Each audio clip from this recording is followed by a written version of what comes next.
Hello. I started talking before I turned the mic on. Hello, hello, good morning, good afternoon, good night.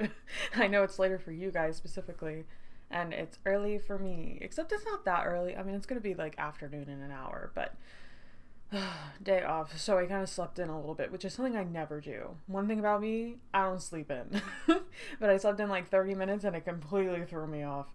It's quite a good day. We celebrated my mother's birthday. Happy birthday to Chiv's mom. I hope she had a good day. Happy birthday. I love birthdays. I get so, like, not that that's like anything crazy, but I like birthdays, you know. I used to call them holidays, and then I get corrected all the time from like people in my family and my husband, and they're like, a birthday's not a holiday, your birthday isn't a holiday. And it's like, okay, I get that, but like it's a holiday to the people around you. Hi, hero. Good morning. I Let me tell you right now, I had okay, the only reason why my morning was crazy, quote unquote, was I decided to get breakfast because I woke up this morning and was so hungry. Okay, I wake up and like sometimes, you know, it takes a little bit to get hungry, but this morning I felt like I was starving. Not to be dramatic, but I was very hungry, so I was like, okay, well, I gotta DoorDash something. Like, I'm so hungry. I want like something cheap and bad for me. I want coffee. So I did. And God, it took them forever to get here. It took them forever. And like usually I don't complain, but I'm kind of on a crunch and I don't want to eat on stream. I don't. Not after last time. I can't do it again. Listening back to that VOD was miserable. I can't stand eating on stream. Like if other people do it, cool, but I can't do it. It's gross. It's gross just for me. So I got my food and I was like shoveling that shit down before I even got on. So there's that. So I haven't even had a chance to digest it. I just like shoved it in. So that was why my morning was crazy, quote unquote. And I slept in. That's so for me, stressful. For other people, normal people, it's just a morning. Like it's just not that big of a deal. But I'm super routine driven. I'm very particular about like specific things in my life. And like here's a perfect example. Joy effect. Is that at work, I eat the same thing for lunch every day because I get too stressed out to pick a new thing every day. Like that's how ridiculous I am. That's how high my anxiety gets. Is that like if one thing is like out of the loop, it stresses me out. So I have to like curate it in a specific way so that way it doesn't. But then other things I just wing. So you know, hi snacks. Morning, afternoon. I'm trying to remember everybody's time zones. Time zone, happy time zone to you. No, I feel that I always eat the same things for lunch. See, I eat the exact same thing with very minimal variations. Like, I get a apple walnut salad every day, and then I get like 2 things of chips, but they're like little bags. And then I have like some sort of beef stick or whatever for like protein, and then I get a lemonade usually, or sometimes a smoothie, depending on what I want. But for the most part, same thing with like little, you know, just to spice it up. Because I'm crazy. I'm wild. Look at me. Switch out my chips. All right, chill out. Who let her have fun? That's just being an adult, isn't it? It's, my life is so uneventful. It's, I see why it would be difficult for you. It's Diamond. She comes in here. She wrecks my shit. She opens my door. So now the flag is not visible. But I can't close the door because she needs to be able to get in and out. Whatever. Diamond stream, I guess. It's never a Joy stream. It's the Diamond stream on Saturdays because my husband isn't here to distract her and to keep her, you know, like she needs at least one human to bother. Which, you know, that's fair, Queen. That's fair. I appreciate that part of her personality. Okay, she takes what she wants. She doesn't ask. She just She's very, what's the word? Assertive. She's an assertive little girl. See how much I'm stalling? Okay, let me talk about the stream today. So, I had this idea last Saturday, and I was really thinking, Diamond hiding the pride flag. Yeah, are you homophobic, Diamond? She just looked at me. I actually love that trend of like somebody's like, oh, my rats ate my pride flag. Roast them in chat. Everybody roast Diamond in chat for being homophobic. And it was the gay flag too. She didn't do anything to the bi flag. I'm on to you, Diamond. We're writing queer shit today. This is a queer stream. No remorse. None. Nothing behind those eyes. Also looks crazy. Like, it looks crazy to somebody who doesn't know I have a cat and I'm just staring down at the floor and talking to it. These are the ramblings of a crazy person. This actually isn't a stream. Ooh, we're still in a dream. Maybe she wants to write too. She's being a menace. I feel like maybe there's some truth to that, because when I had my laptop before I had my PC and stuff, every time I would put my laptop on my lap, she would just climb up and just sit her fat ass on my keyboard. And it's like, girl, if you want to write something, just say something, you know? Crazy. I was crazy once. JK, let's not bring that back. So this stream, I had this thought last week, and I was like, could I write on stream? Okay, people do art on stream, people code on stream probably. Writing, you guys know, is a little bit of a seclusionary activity, you know? You gotta have to lock in. You can't just like have it all over the place. But I was like, well, you know, what if? What if? You know? And I'm gonna be so honest, I've been thinking about this fic all week. And I was like, okay, cool. I have a whole week to brainstorm an idea and get it put together in my head and to really like, you know, get in the vibes. Nothing.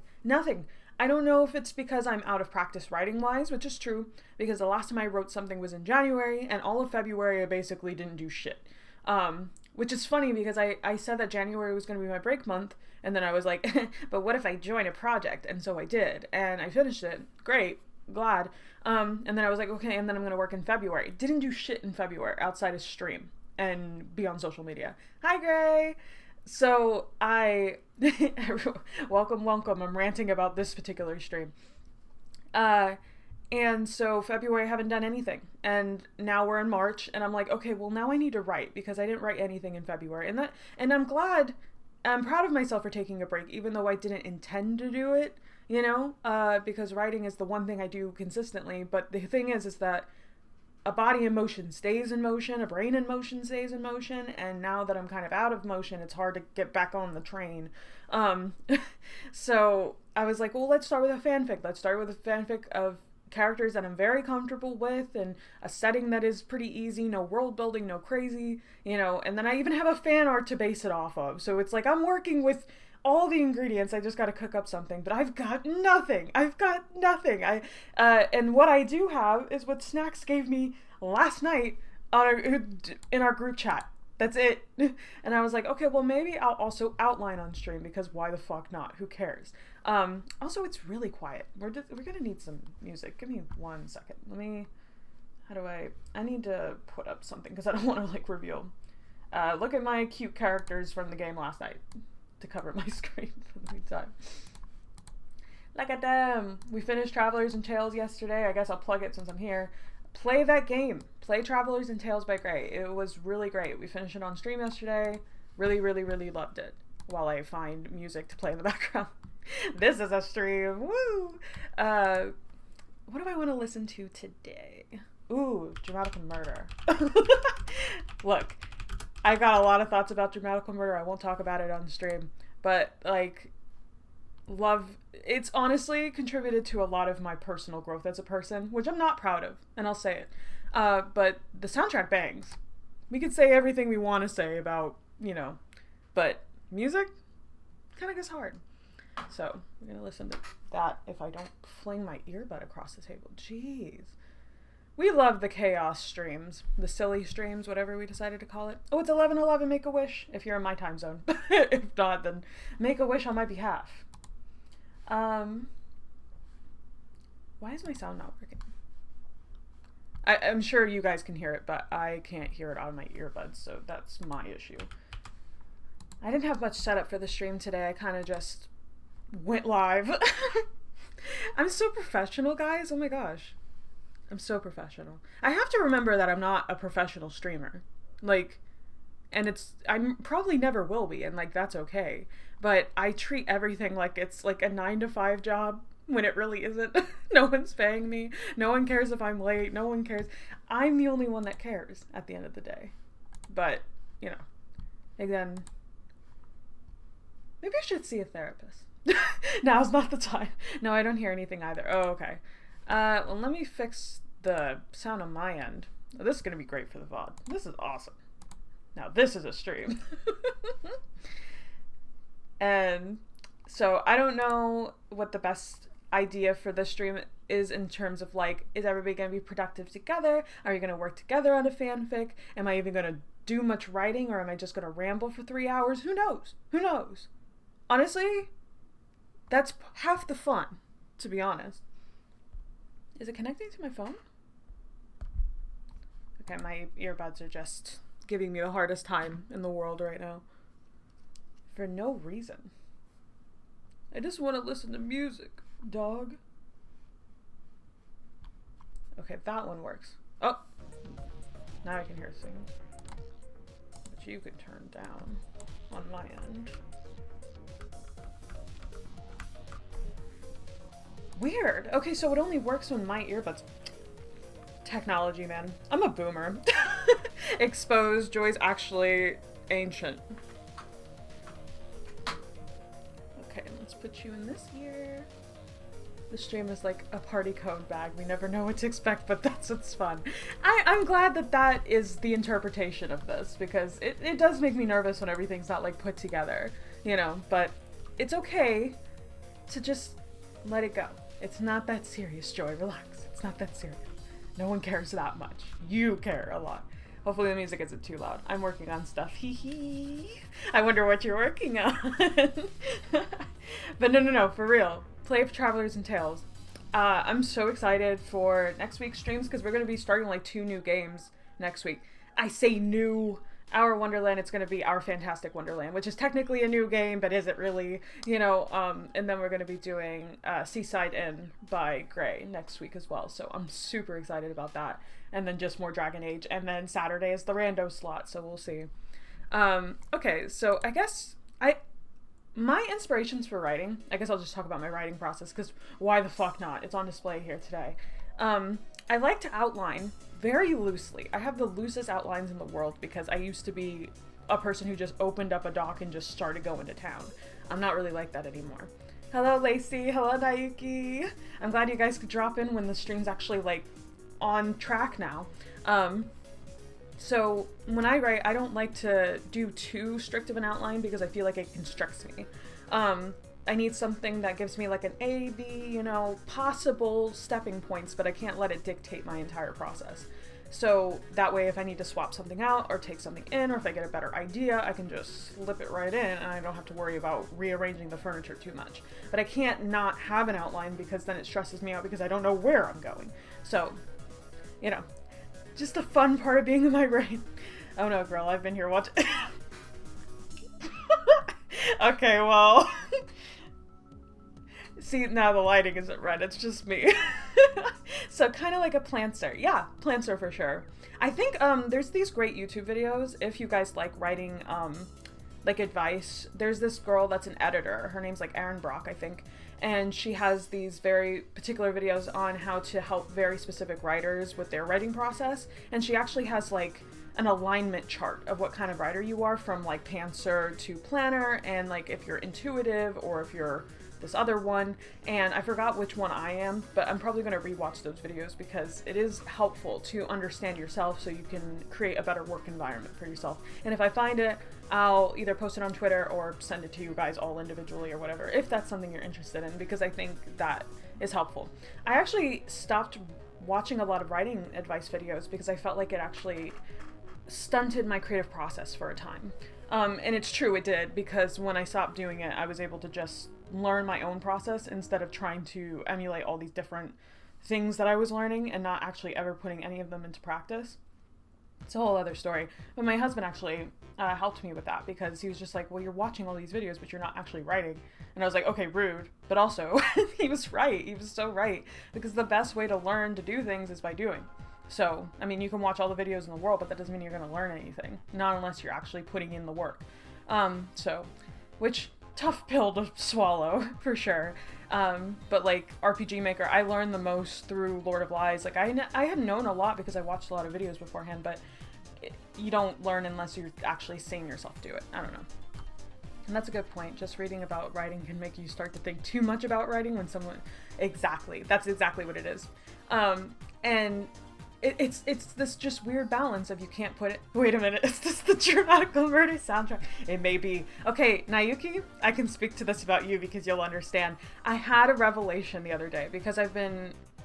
I think I was watching a Let's Play of somebody do Dramatical Murder the other day, because it's my safe space. I fucking love it. It's one of my favorite visual novels of all time, and I'm not proud of it because I realize how problematic and how many issues it has. But genuinely, I do, and I would defend it because it is kind of a beautiful piece of art in some ways, and genuinely has some great story writing moments, and it's an incredible product, okay? I'll say that. And I realized that Chris and Shay may have some DNA shared with Kojaku and Aoba. Like, Aoba is a former delinquent who lives with his grandmother and runs and works at a little shop in town and has like very close connections to his very particular city, just like Chris does. And he has a little bit of an attitude, but is genuinely a good guy. And then Kojaku and Shay share a lot of like actual physical appearance. Like the tattoos specifically, the hair, the demeanor even, and then even though they're childhood best friends in Dramatical Murder, but they still have the same dynamic between each other, like Shay and Chris do. Like there's a lot of overlap. Like if I were to make a Venn diagram, there's a lot of similarities in the center, and it kind of bothers me a little bit because I didn't intend for that to happen. It's just your inspirations sometimes slip into what you're doing. So yeah, I had played and listened. Oh yeah, I love the BLCDs. Oh my gosh. So good. Love an audio drama sometimes, like legitimately. And I listened to the ones that they had when they came out because I've been a fan of Dramatical Murder since like 2013, 2014. Too long. And also, if you do the math, I'm 25. I should not have been a fan of DMMD back in 2014 because I had just turned 16. I got in like 15. Oh my god, that was 10 years ago? I should not have been a fan is what I'm saying, at least not until years later. But you know, kids don't listen. And also YouTube used to be very loose on their rules of what you can consume. So like they would just have full-on dicks. I mean, granted they were censored back then, but like they just used to have people just slamming hams on YouTube. And then, you know, of course some 12-year-old who's into like anime and shit is gonna accidentally stumble upon it. Like it's gonna happen. YouTube used to be the Wild West at one point, like legit. But you know, it made me the girl I am today, so was it worth it? Yes, I agree, and I know all writers I spoke to with don't have the same process as me. So in the end, it really is a matter of finding what works for you, although it's always good to keep some writing theory in mind. Absolutely. And I think writing theory is the most important in terms of story structure, more so than anything else. The creative process, you can do kind of whatever. Like, who cares how you write it? Who cares how you even structure it? But what's important is that the story, because stories have to be structured in a way so that they can have impact. Like, there is rules in regards to writing. Like, you can't introduce something at the last moment without foreshadowing it. You can't, you know, like, have people be drawn to specific characters because of A and B, unless you do this work or whatever. Like, you do have to play by the rules, but you can break some of them. But you have to know the rules before you can break them. That's a very important part of just any process, really. But there really is no, like, one-size-fits-all when it comes to any creative process, especially writing, just any creative process. But it is good to know the rules, and to use them as, like, a backup. Like, for instance, with TNT, I did use a romance writing, outlining process. Specifically, like, I went by, like, beat by beat for it. So it, like, follows a very, romance novel style, and I wouldn't do that anymore. I didn't do that with Crabs and Cocktails because I had learned.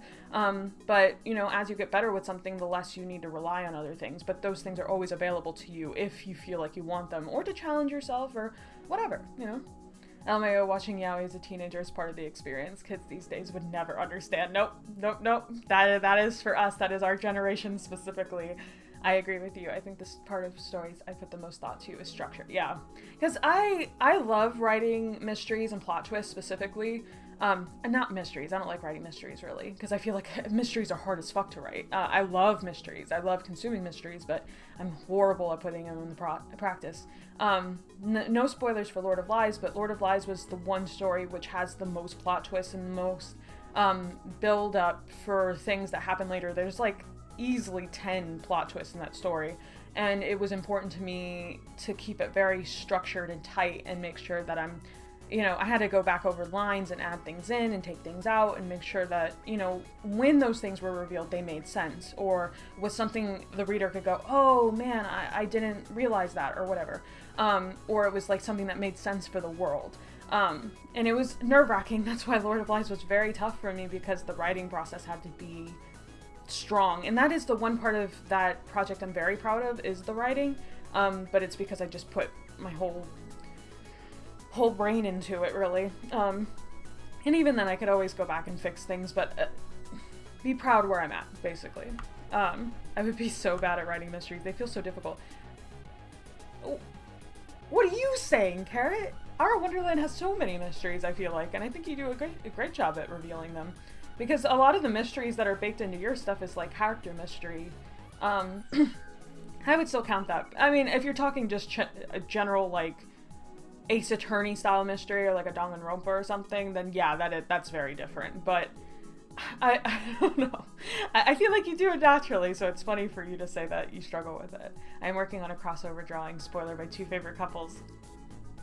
Me thinking I know who they are, but not wanting to say because I'm shy. I know I need to write the fic. I will write the fic, I promise. Half of this is gonna just be me talking. Let's be real. That's what Saturdays are about. They're the blab streams. But I love the outlining process. Actually, outlining is one of my favorite processes, period, I think. Like, sometimes I enjoy outlining the story more so than I enjoy writing it. That's not true. There's different joys that come into it, but I think what's really fun about outlining is you get to experience your story in shorthand, and you get to, like, see it all come together, like, before anything actually happens. And I love actually executing on those things if they're good. You know, like, nothing beats like a really strong kiss scene or something like that, but like I love outlining a story so much, because just throwing all your ideas in one place and seeing what sticks and seeing what doesn't, like, it is so fun, and watching your ideas like actually start popping off. Like, outlining is awesome. And I used to only outline chapters back when I was writing fan fiction. Yes, I used to outline for my Dragon Ball Z fanfics when I was a kid. But I used to do it chapter by chapter. I, like, started the story, and then later my dad, for the few times that he was there, he was just like, maybe you should, like, write little paragraphs about what the next chapter is going to be, so that way you're not so confused on what you're going to do. And I was like, oh, okay. And so I did. And that actually helped a lot. And I think that's why I don't outline as strictly anymore, because I used to keep it very loosey-goosey back then, so I keep it loosey-goosey now. Though some outlines are a lot more detailed. Lord of Lies, for example, had to be super detailed, like scene by scene, blah, blah, blah. But even then, I try to keep some, like, leeway in that too. Hero, we need explanations. Oh my gosh, QT sounds like like cutie. It does. Yeah, it's QT. That needs no explanation, I think. Hero, was that on purpose? Because that's really big brain, if you didn't already think to do that. I love that. It's better than cray. It's way better than cray. Unless you want to be like, I go cray cray for cray, but it sounds like a fish. And then the other one was shiss, which I don't need to explain why that didn't make it in the final cut, like, outside of being a joke. I love ship names. Ship names are, like, really important to me. I have a huge shipping background. Like, almost all my online presence and writing was through all the ships that I liked growing up. And I think I go into visual novel playing in much the same way. Like, I like making ships of my OC with whatever character is involved in the story. And I think that's why I I prefer, like, set characters when you play a game, because then way I can just ship them and then it's not really a big deal. I don't like putting myself in there, really. Honestly, Shix makes me think of in French, which means something terrible. What does it mean? What does it mean? Don't keep us in mystery. Do not keep the suspense. I want to know. I actually think my hair is kind of cute, but you can see my flyaways, and that's not cute. I love ship names too, they're so cute. And I like your ship names, the Genzi, Orly. You were like, they're not really that creative, but it's like, they don't need to be creative, they're ship names, okay? Unless it's Penis from Hunger Games with Katniss and Peter. I know that they gave it a different name. They gave it like Everdeen or something because they were too weak to just go with Penis. If I had the honor to have a ship name that turned out to be like Penis or like something equally goofy, I would run with that shit. I would make that my entire brand. Are you kidding? Like, some people just don't like to have fun. Sorry. Some people just don't like to have fun. They're too scared of having fun. They take their art way too seriously. I mean, shits like the shit. Shitting. Okay, well, you know, glad I didn't go with shiz. I don't know what cray fucking means. Like I said, I just think crayfish every time I say it, or cray cray. It's a bad. I like their names individually, but putting them together, it ain't it. But it's fine. It's not the biggest deal in the world. The best was when I went to the airport in Paris and called Orly Airport, so I feel like I was Orlov Iggy Central! Oh, the dream! To be in Orly land. And on an airport too, like the worst place. I'm gonna be so real, airports suck so much ass. So very Orlom core. Just wanted to shit on him real fast. Wouldn't be a stream without it. Chim means bird in my language. Does it really? Aw, you're so lucky, Chim, to be a little bird. Let's all perceive Chim as a bird from now on, or a pigeon, or something. Orlom would love airports. Would he really? What? I mean, I guess secluded, don't really have to talk to people. Yeah, okay. I could see it. Orlom's so weird, dude. He's so weird. He's the weirdest man. You could say anything about Orlom and I'd be like, yeah, that makes sense. Checks out. Makes sense to me. But if I'm a bird, then Kawaii-chan hates me. Oh no, that's right. Kawaii-chan doesn't like birds. Me and Kawaii-chan, actually, we kind of detract there because, you know, she's so me, but I like birds. I really do. I've gone on record saying how much I like birds. I mean, I get her not liking. Is she Shale from Dragon Age? What the fuck? It's like, I'm going all over the place, just making reference to like everything. She like you. The music, come back. I think it's just going to the next video. Amusement park fair. We will need a name. Okay, that's the thing. When I set locations for things, I'm so bad at naming things. So like this part, I'm already immediately stressed out. I don't know what to call it. And I don't want to just call it amusement park or fair.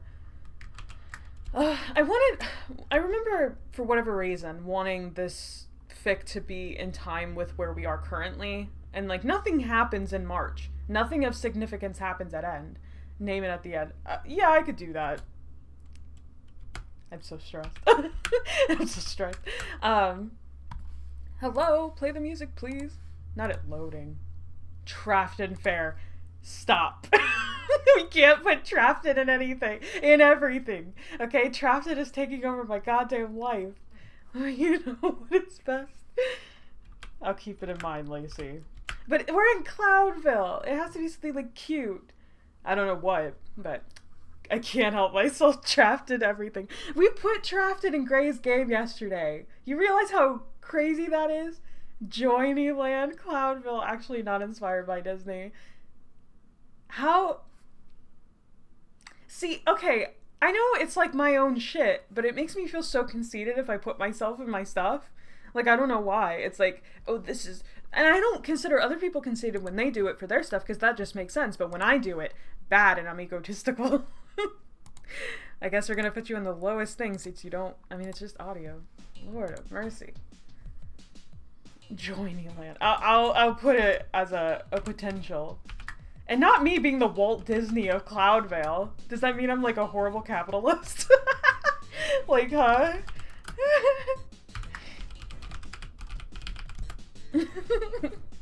I'm okay. Do you want to see a picture of Trafton? Because I made him yesterday. I made him. I'm about to expose myself. Oh, no. Okay, it's not showing. Cool. I'll put it in here when I find it. And I did commission him. I commissioned all the characters that I made in Travelers and Tales yesterday. So they will be real things. And Trafton is now a real man. He is a real person. I mean, he's already in Lord of Lies, so he's already a real person. But now he's real. Okay. Here's Trafton, ladies and gentlemen. I actually kind of adore him. I don't know why. He speaks to me. He's not actually an elf, but I wanted the elf face when I was making it. But, you know, but the mustache stay. He's a goofy guy. He's like a clown man. Bonjour, monsieur. He's hot. He is hot. And he has green eyes, because you know why. It's all the gas stored up in him. Trafton, if you guys don't know. Okay, Trafton is a running joke in our group chat. I was looking for names in Lord of Lies of, like, fucking NPCs or whatever. And we, like, always joke about farts because we're 5 years old. And so fart is anagram, or Traft is an anagram for fart. So his name is, like, Farton or whatever. But we call him Trafton. And he has a bow that he gives you in Lord of Lies. You can, like, talk to him, and their motto for making the bows is silent but deadly. And I feel like I actually ate with that line. Like, I'm gonna be so real. I'm so proud of that. And then yesterday in Travelers and Tales, I wanted to make a dumb male character to romance this really smart, hot demon lady. Because I love the competent woman in dumbass male trope. Like, oh, eat it up. In real life, gross. In fiction, give me all of it. So I made Trafton. And I love him. He's such a goober. He's a little clown man. And he's like, it's literally like, the girl is more, like, the girl's name is Marit, and she's like a smart demon lady, wizard. And she is like moron sexual. She's like, oh my god, he's so dumb. I need to marry him. So he bagged a baddie by just being an idiot. By being a complete and utter dumbass. And we love him for it. King! So yeah, that's the story of Trafton, exclusive to this stream. Look at that suave debonair. I don't know how to pronounce that word every time it shows up. Is it debonair? Debonair? I'm listening to the Nayuki music, because Nayuki has great taste in music. I think this is an ad. Do not judge the music. Oh no, it's okay. It's not. Debonair. Ah, that makes sense. Okay. I think I pronounced it probably right once or twice. Who knows? I love when I'm encountered with big words in stories and then I'm confronted with the fact that I don't know that many words. I need to start reading dictionaries. Okay, you want to hear something, and this is not a joke. This is not a joke. I wish I was fucking joking. When I was like 8 or 9 years old, I thought, like, I got a thesaurus as a gift because I started showing interest in writing when I was 8 years old. And then my grandparents or something decided to give me this huge thesaurus plus dictionary plus other thing, glossary. Like, it had everything in it, but it was like kind of pocket size so I could still take it places and do things. And I started reading dictionaries and thesauruses on the bus. Okay, I was down criminally. What? How did I not get bullied? Like, that's the real question. Like, huh? Girl, stop. Like, ain't nothing interesting in that. It's not even an encyclopedia. It might have had an encyclopedia in it, but if it did, I was not reading the encyclopedia. I can promise you. I was reading the thesaurus. Who reads a thesaurus? No one. No one does. It just unlocked a memory for me. I didn't realize, like, look, I know I look like a nerd, okay? I know that I don't look like the cheerleader next door, okay? But, like, come on. Like, give yourself a shot. I shot myself in the foot before I even got started. I didn't even give me a chance. Huh? I should have been put in a locker. If I could go back in time, I would bully myself. No. Is it cute? Is it? Because if I were to read a story about a kid doing that right now, I'd be like, cut that out. Cut that shit out right now. Go play Fortnite like a real man. Like, go do kid shit. Like, that's not normal. It's okay, my mom still makes fun of me mispronouncing macabre for the first time I said it out loud. Did you say like macabre or macabre? In general, when someone mispronounces a word, that's because they learned it by reading, so I wouldn't make fun of it. You know what? But Chime, you're so understanding, you know? Like, the world isn't macabre.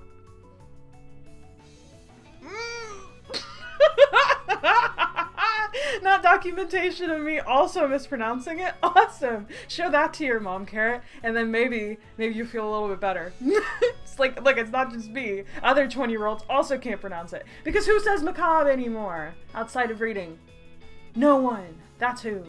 We say Fortnite. That's it. And not even Fortnite like back in like the 1300s. You know the one. I do feel better. I'm glad. I'm glad that my stupidity. I'm just joking. Look, I've gone on record saying this, and every time I call myself stupid or dumb, I swear, I've never thought of myself as a stupid or dumb person, and I do not take personal value in being smart. I do not believe being smart is like the best thing to be. You know, I'd rather be kind, I'd rather be considerate, I'd rather be other things rather than smart. So if I say, I'm stupid, I'm dumb, I don't need people to go, oh, you're not stupid, you're not dumb. It's like, it's not even that. Like, I don't mind being a ditzy bitch. Like, I don't mind having two brain cells rubbing together to create shock waves. Like, I have gotten this far with this amount of knowledge, okay? And I'm just, I think to be dumb is to be happy. It is to be free. It's like being cringe, you know? So I like to be a little ditzy, I think is a better word for me, because I'm very just like, never in the present moment, really. I'm everywhere all at once. It's like, I'm so dumb, I'm almost genius. Like, it's incredible. Remember when I said, wait, I mispronounced it forever, and something else I forget. I remember when I said it and realized I was wrong, but not the word pea-brain behavior. No! It's okay, it's not pea-brain. Smart people don't brag about being smart too, you're not dumb. Thank you, Lacey. Sorry, I had to burp. Not dumb, but gross. Be gross. I got a little... This is a mocha frappe. It is melted to hell and back, but it is delicious. It is way too many calories, and I mean, but it has given me an energy. I don't drink a lot of coffee, and I definitely don't drink a lot of ice cream coffee, because that's basically what this is. But so good, so good. Sometimes you just need like a pick-me-up. Oh, that's ice. That was just ice. Okay. Ditzy to me, in my opinion, isn't dumb. Dumb people are people who refuse to try and learn. I also agree with that. I think real stupidity is people who know that something is wrong and don't do anything to fix it, or just willingly ignorant. Like, that's actually fucking stupid. Like, you suck if you're like that. Because everybody doesn't know everything, and, you know, it's important to keep your mind open to new things, and it's okay to just not know things. Like, it's fine. Like, who cares? Like, really. But if you choose to continue to stay in that place when you know, like, when you're given the opportunity to learn, then yeah, you're stupid actually for that. Yes, honestly, that's what I used to tell my students. The people who are actually stupid are those who pretend to know things they know nothing about. That's true. Ate with that. Real and true. I wanted to be a teacher too. And I went to school for it when I went to school for it, because I wanted to be an English teacher. And at one point I wanted to be an English professor. But I didn't do any of those things because I don't like school. Schooling is miserable for me, and I hate studying. And I know most people hate studying and shit like that, but I genuinely felt like I would do better by just doing my own thing, like writing, creating my own, you know, space for things, and then to go to school and then be in debt for it and all that different stuff. It's also based off of just where I live. That's like a big part of it as well, but I'm so glad that you could be that teacher for them, Chum, because, like, every person needs, like, a good teacher like that.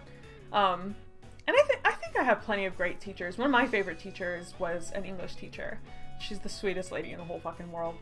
An actual queen. Actual queen. She was so smart. And she was so smart, and I live in a very, like, small-minded area. That's the best way I could say it. It's just a lot of ignorant people, like, a lot of very bigoted people. And she was like a nice light in the darkness, so to speak, because she would always speak just straight facts. You know, even when the whole class was against her, because they were just mimicking what their parents said. But good on her. I hope she's doing well. I'm sure she is. With a woman that smart and that beautiful, of course she is. Queen. I hate maths. Everybody hates maths. Show me one person who likes math right now. Especially in this community, are you kidding? Are you kidding? All of us are just right-brained as fuck. Oh wait, no. Jim, you do like math, don't you? You freak. It's just Joy knows why I struggle. Yeah, 4 stacks, dude. Every time I see a math equation, I actually feel nauseous. Like I actually get sick. My degree, my honors. Yeah, I forgot my vote. Whoops. It's weird. Why do you have every side of the brain, huh? I thought it was supposed to be like creative people don't like, you know, that other shit or whatever. I'm being generalizing. I'm being generalizing as fuck. But you are smart, because everybody praised Chim for being smart. And that wasn't even sarcasm, that was just true. The glasses are so cloudy. I just looked down at how long we've been live and I haven't written a fucking word! Who could have predicted this? You shouldn't have said that, Fuki, because guess who I'm gonna be damn, Stacks! I didn't even- you know what? I did know that they were- I just could have told you that. Whoops. My bad. It's fine, don't worry about it. Okay, so... Okay, the bunny plush... Okay, so we've decided Shay is gonna get the bunny plush for Chris. Chris can then name the bunny plush. Something. Don't know what. This is a real outlining process, by the way. I actually talk to my future self like this. I'm like, yeah, they're gonna do some shit and then maybe they'll come back or I don't know, figure it out. Like, this is a real outlining. You're seeing behind the scenes, behind the curtain, you know? It's very messy in reality. My creative process is very, very messy. I'm not sure I'm that smart, but I got my degree. Look, that's smart. Honestly, I might not remember all topics and theorems, but never hesitate. I love to help when I can. Oh, from Crane Game. I'm in basic math, don't worry. Yeah, we're just struggling with just like, if that's basic math, I don't even want to know what advanced math is.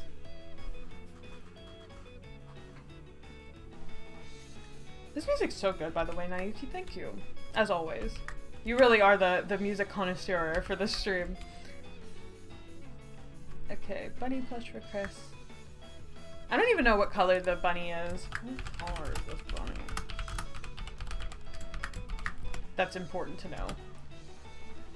Their outfits are so cute, by the way, Nayuki. Like, I've been looking, like, this has been my phone wallpaper for, like, the last week.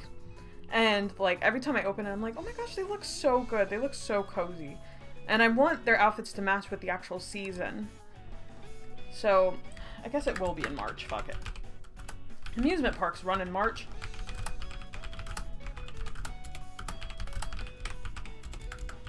Sure, fuck it. I feel like Shay would be scared of roller coasters.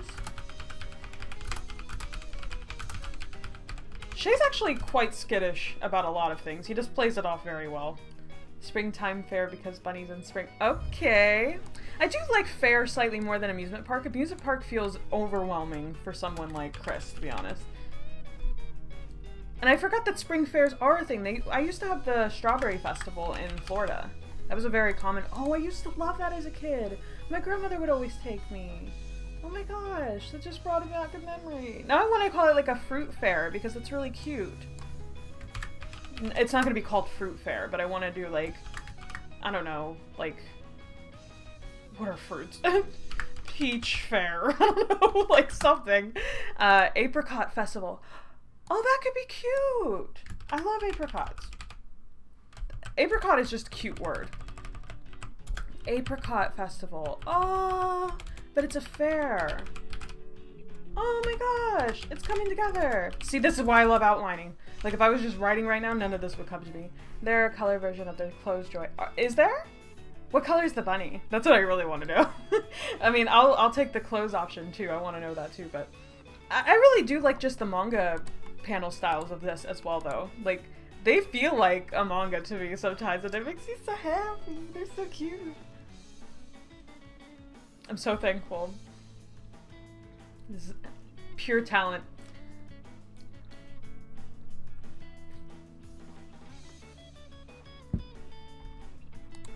Shay would be scared of roller coasters. Chris could comfort him. Comfort. Ferris wheels. I'm terrified of Ferris wheels. I fucking hate them. You choose it. Oh, okay.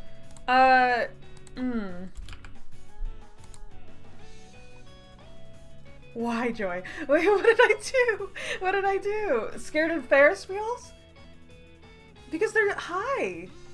I'm scared of heights. Okay, let me clarify. I'm not, okay, this is gonna sound insane. I am not scared of roller coasters at all.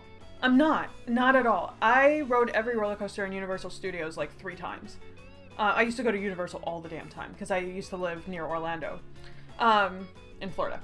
So amusement parks, all that shit, I'm very familiar with.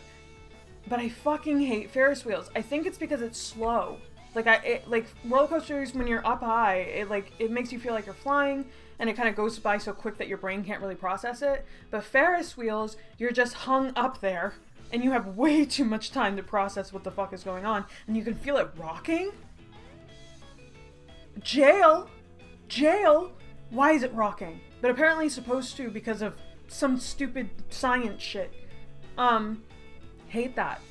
And I live in a small town now, and my town isn't so small, but we have our own fair, like, that comes to town every year, and it's like only 10 minutes from my house. Like, my brother lives next door to it, and we have our own like festival here in town that's really cute, and it's named after my particular town. So going to fairs and stuff I love, but I cannot go on a Ferris wheel. Fuck that. But you know those towers that go all the way up and then they drop? I'll go on that. If it moves, I'll go. If it stays in one place and just hangs there, get me out of there. Get me out. I'll die. Like, I don't get that. I don't know what part of the brain that's supposed to be, but oh well.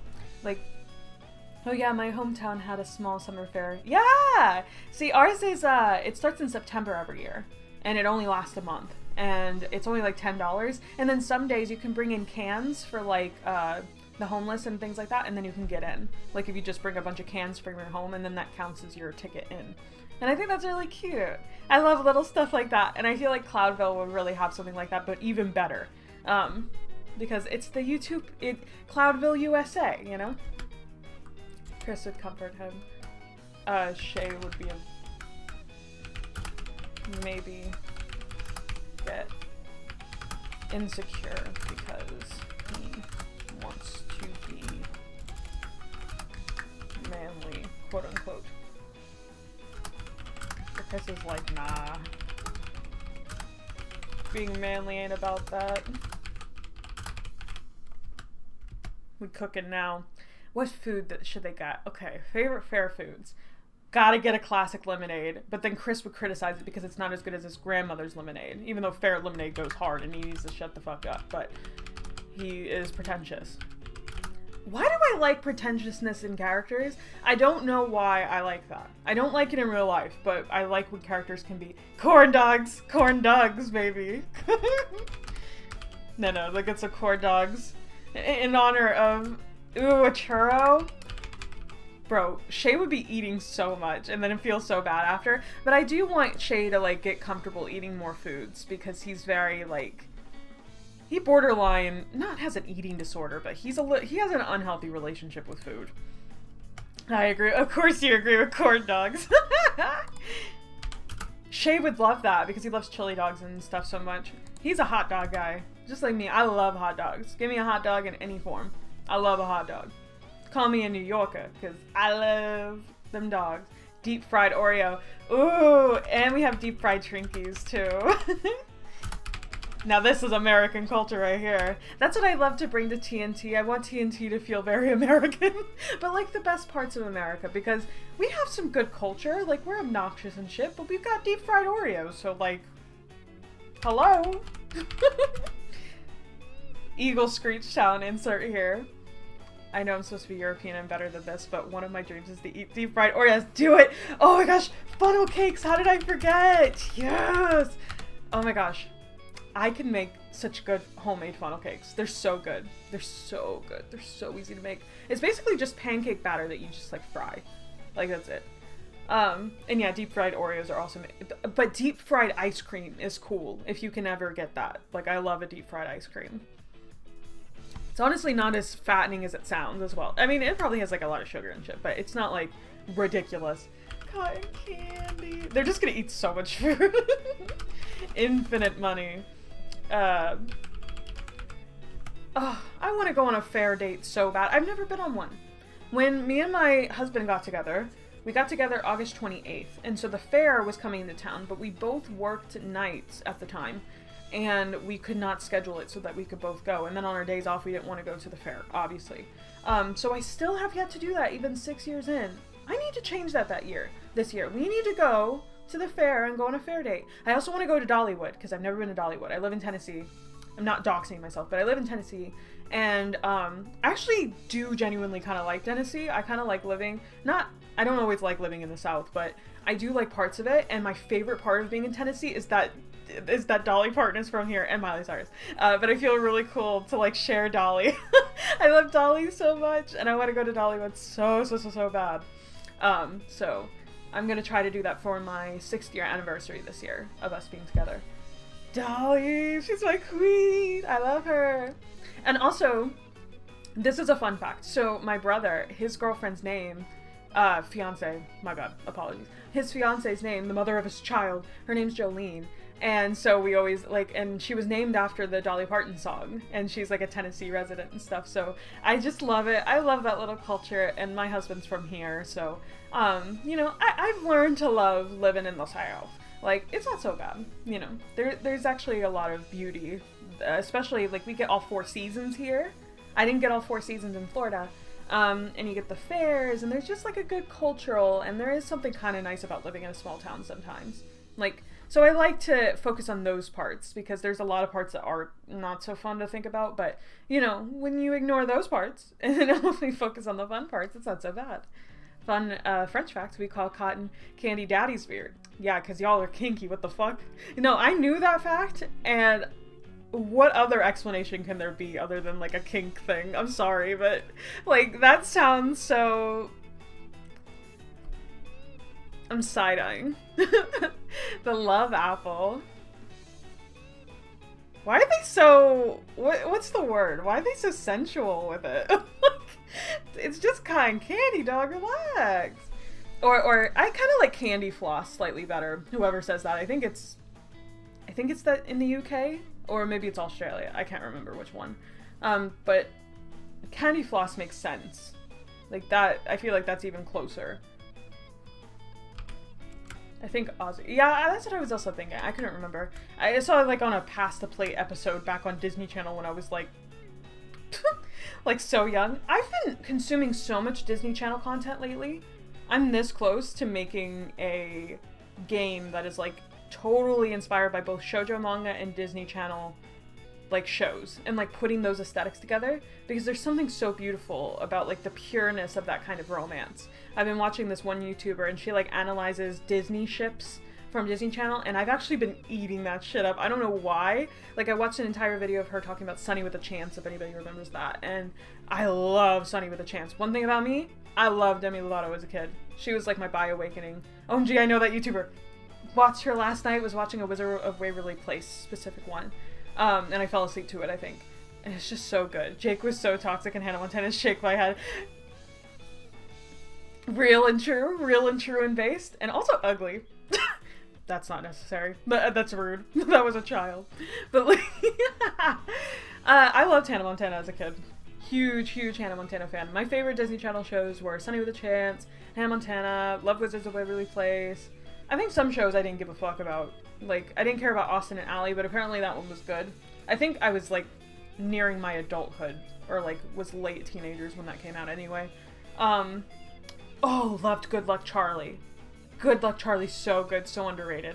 Like, I think I rewatched it with my mom, like, not too long ago, because my mom loves Disney Channel shows. And it was really good. It's really good. Like, it's super wholesome. I love a good Disney Channel show. Some of them were so funny because they were just so poorly funded. So they like always had to take shortcuts. Yes, I think the most recent ones I followed were Sunny and Good Luck Charlie. Yeah, I think those like came out right as I was like just getting out of my Disney Channel phase, basically, because I used to watch it all the time. The anime's got the best of me.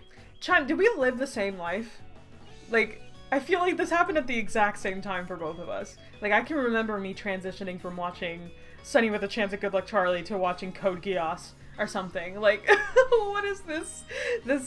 And then, like, YouTube Yaoi and shit, and, like, does anybody remember, like, abridged things of anime on YouTube, where, like, people would make, like, parodies of anime?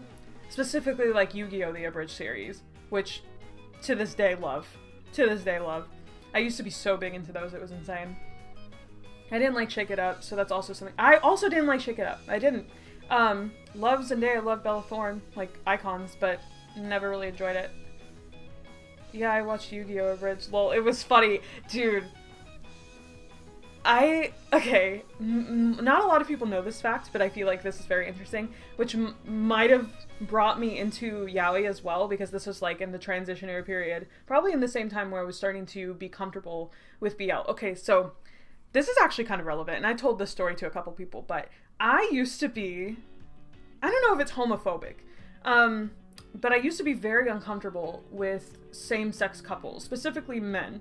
Like, I used to actually not like BL or yaoi at all when I was, like, 13 or 14. And I was super uncomfortable with it. Super. And I was into Dragon Ball Z. Like, hardcore. And I would get upset when I would see people, like, make yaoi of them when I was on fanfiction.net. And I started writing my own fanfiction. And at that time, when people would leave comments on my fanfiction, I would seek out their stuff and read their stories, you know, because I wanted to feel closer to them.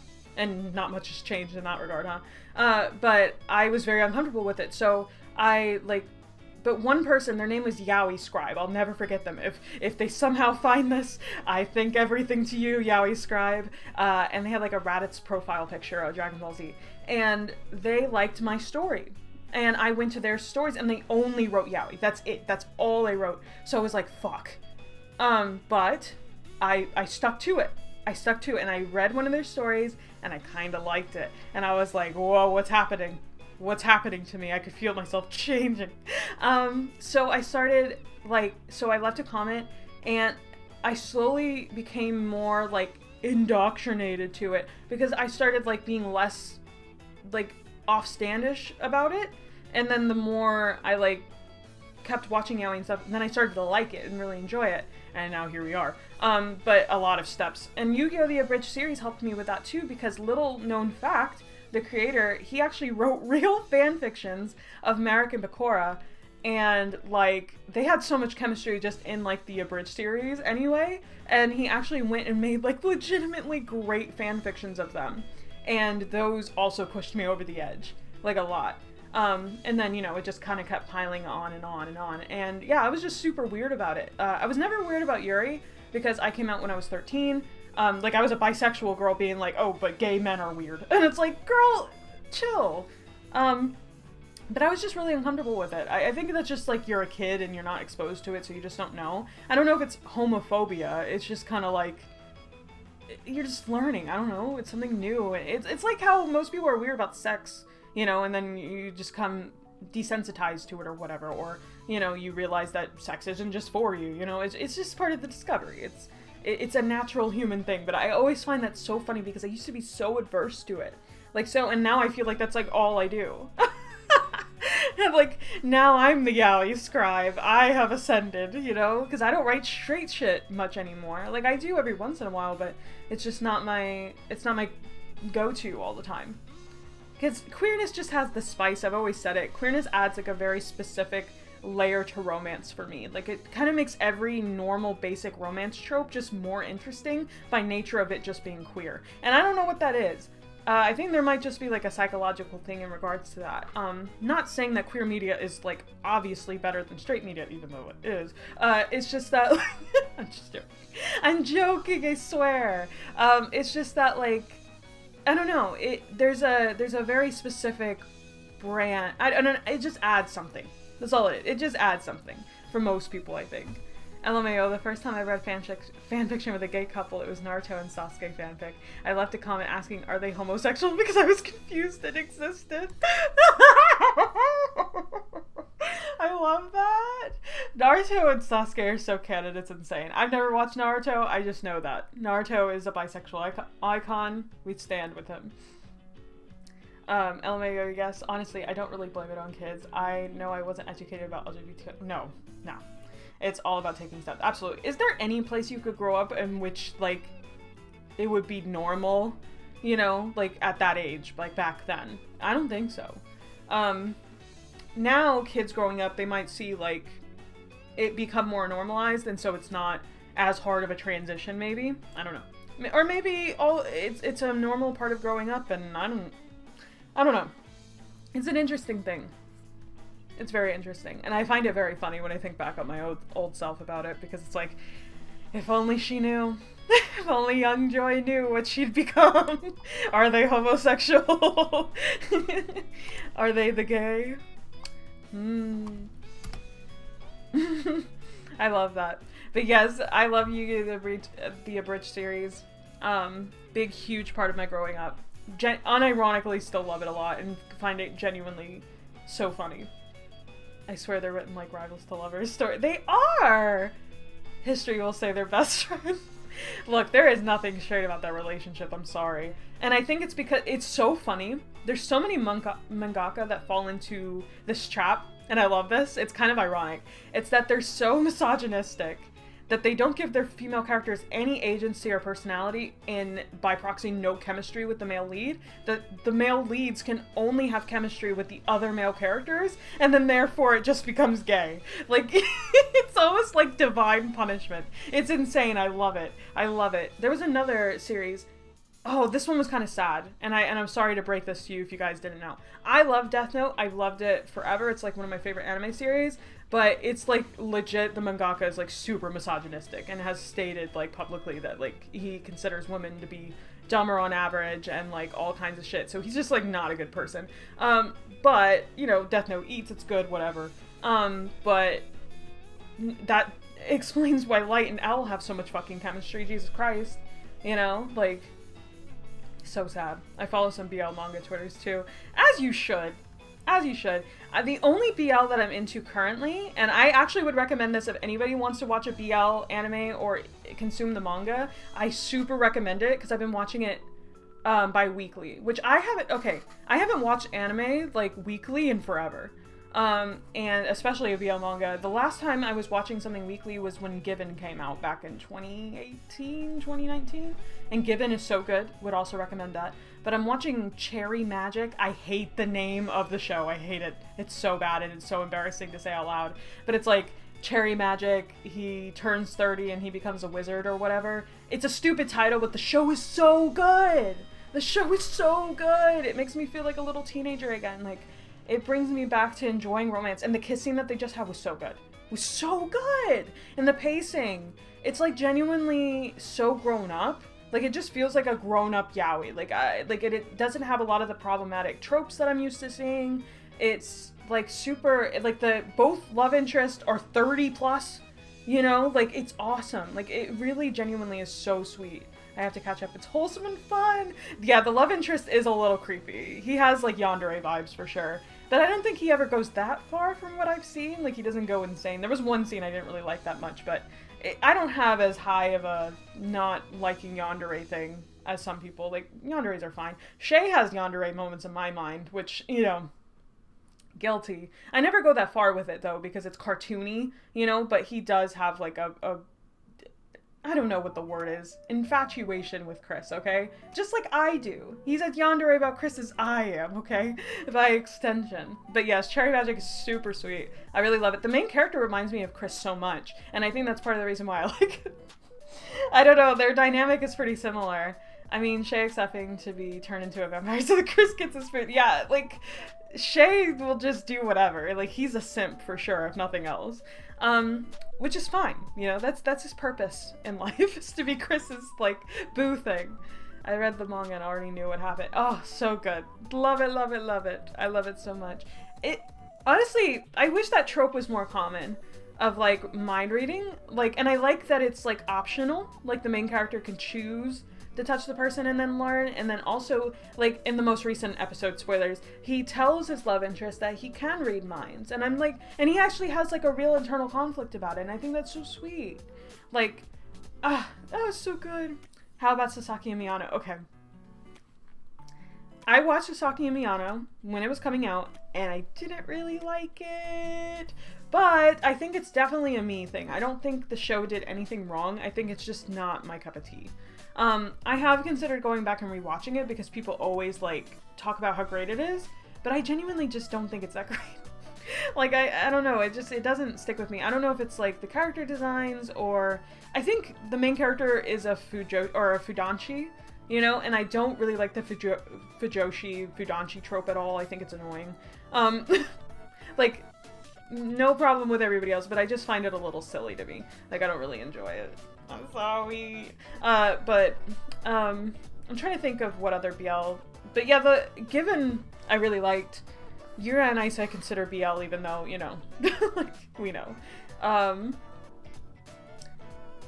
to think what other stories. I tried rewatching Junjo.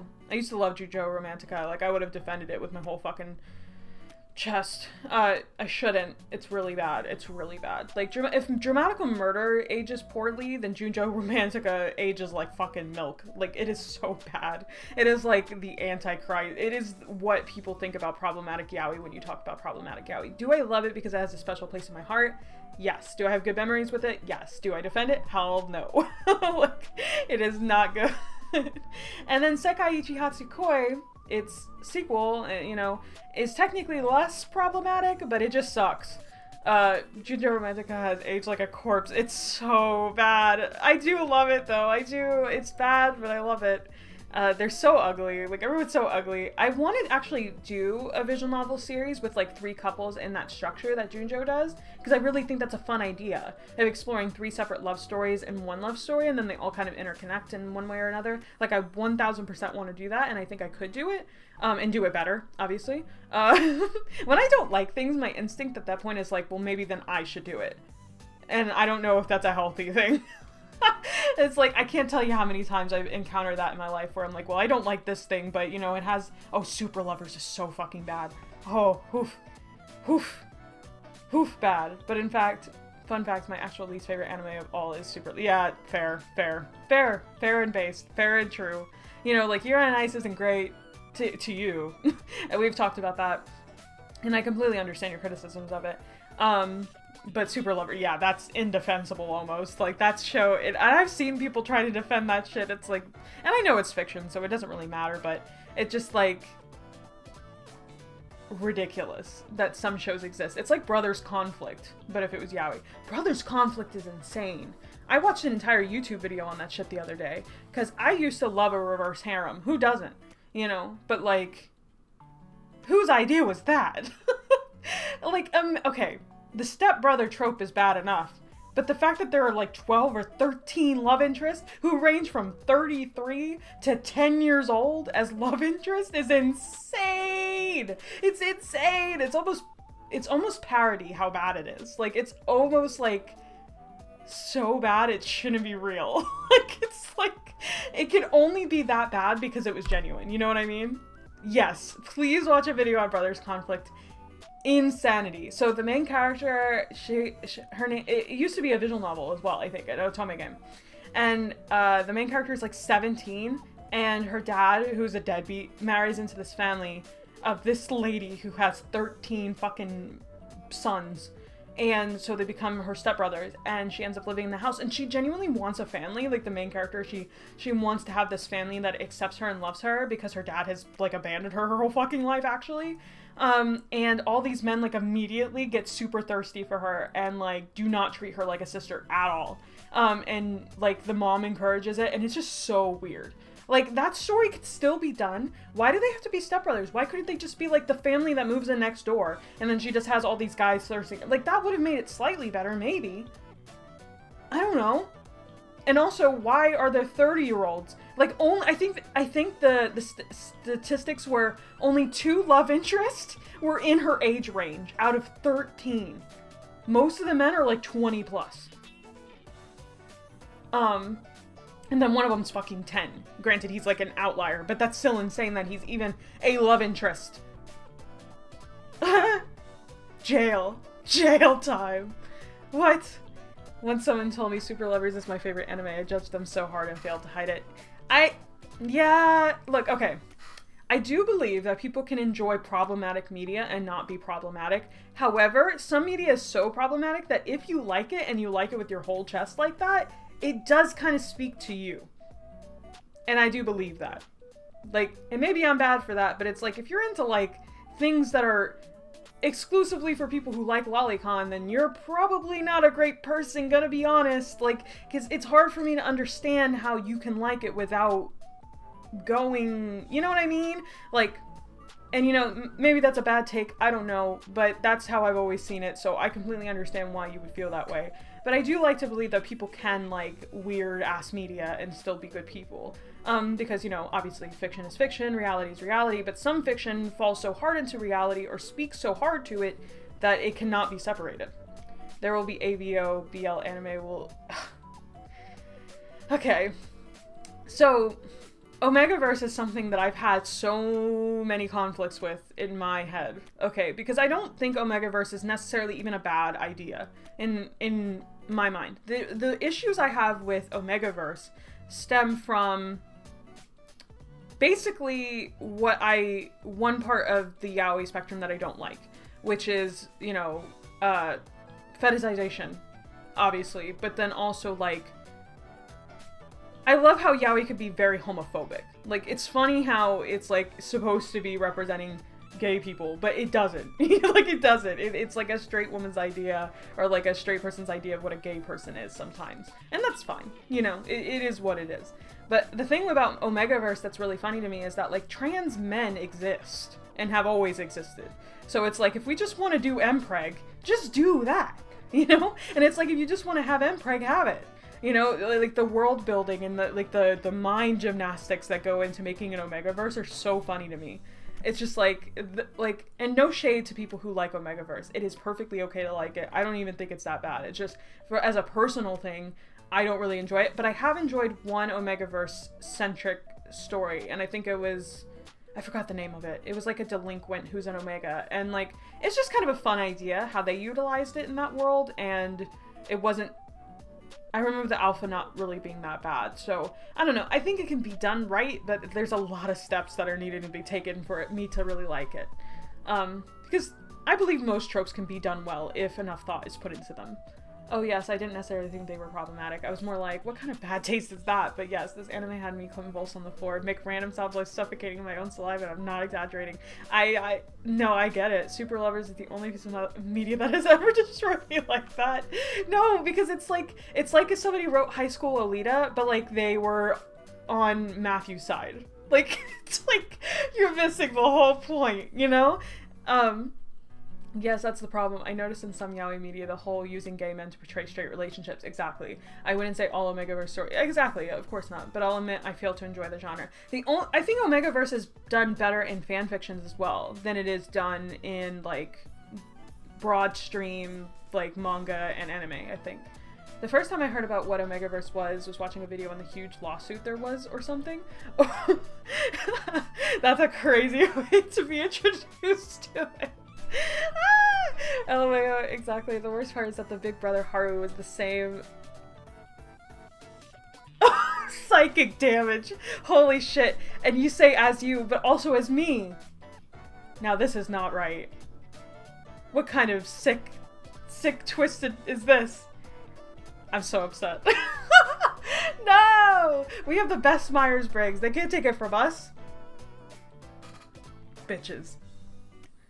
I like to think that they actually didn't take the quiz for him and they were like, well, he's the protagonist and we're the protagonist, so there you go. And that's the only thought that they put into it. That's what I like to believe. That's what I'm telling myself.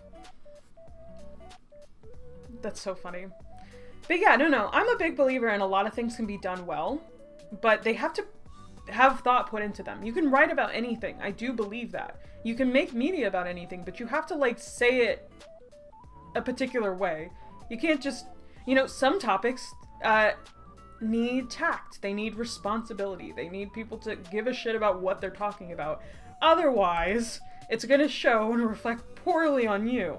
That's why I don't like writing a lot of dark content, because there's a lot of responsibility tied to that, and it is very easy to accidentally, misrepresent something, or to offend someone, or to, and like, that's important. And it's not that like, oh, I'm scared of cancel culture. It's just, I'm scared of hurting someone accidentally with my words, because I don't want to present that as reality or fact.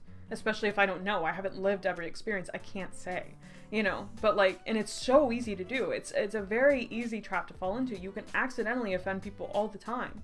Mindfulness with your words is very important. That's why sensitivity readers should be a requirement for everything, because it's just like, for instance, perfect example, I am not the skinniest girl in the world. I lost a lot of weight, so I used to be bigger than I am. And when I was writing TNT, I was bigger. And I accidentally wrote a fat-phobic comment about B in TNT. And I had a sensitivity reader, tell me. And I'm a fat person saying that with my whole chest. So even if you are a part of the minority group that you are talking about, you can still accidentally, be harmful. You know what I mean? So, I think that's something people overlook all the time. And it's like, sensitivity readers are one of the easiest people to recruit in my experience. And they're so thoughtful and willing to help.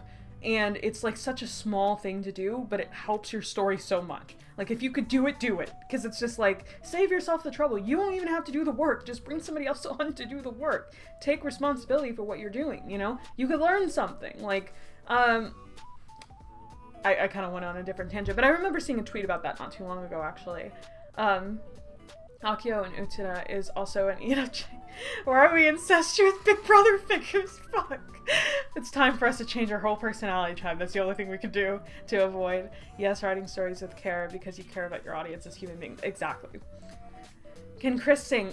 Nayuki, it is so funny that you bring this up. I swear to God, I am not making this up. Yesterday, I had this idea of doing like a Chris and Shay date where they go to a karaoke bar with the other characters, because I feel like I've never been to a karaoke bar, and I think it'd be so much fun, and I bet you Cloudville fucking has one.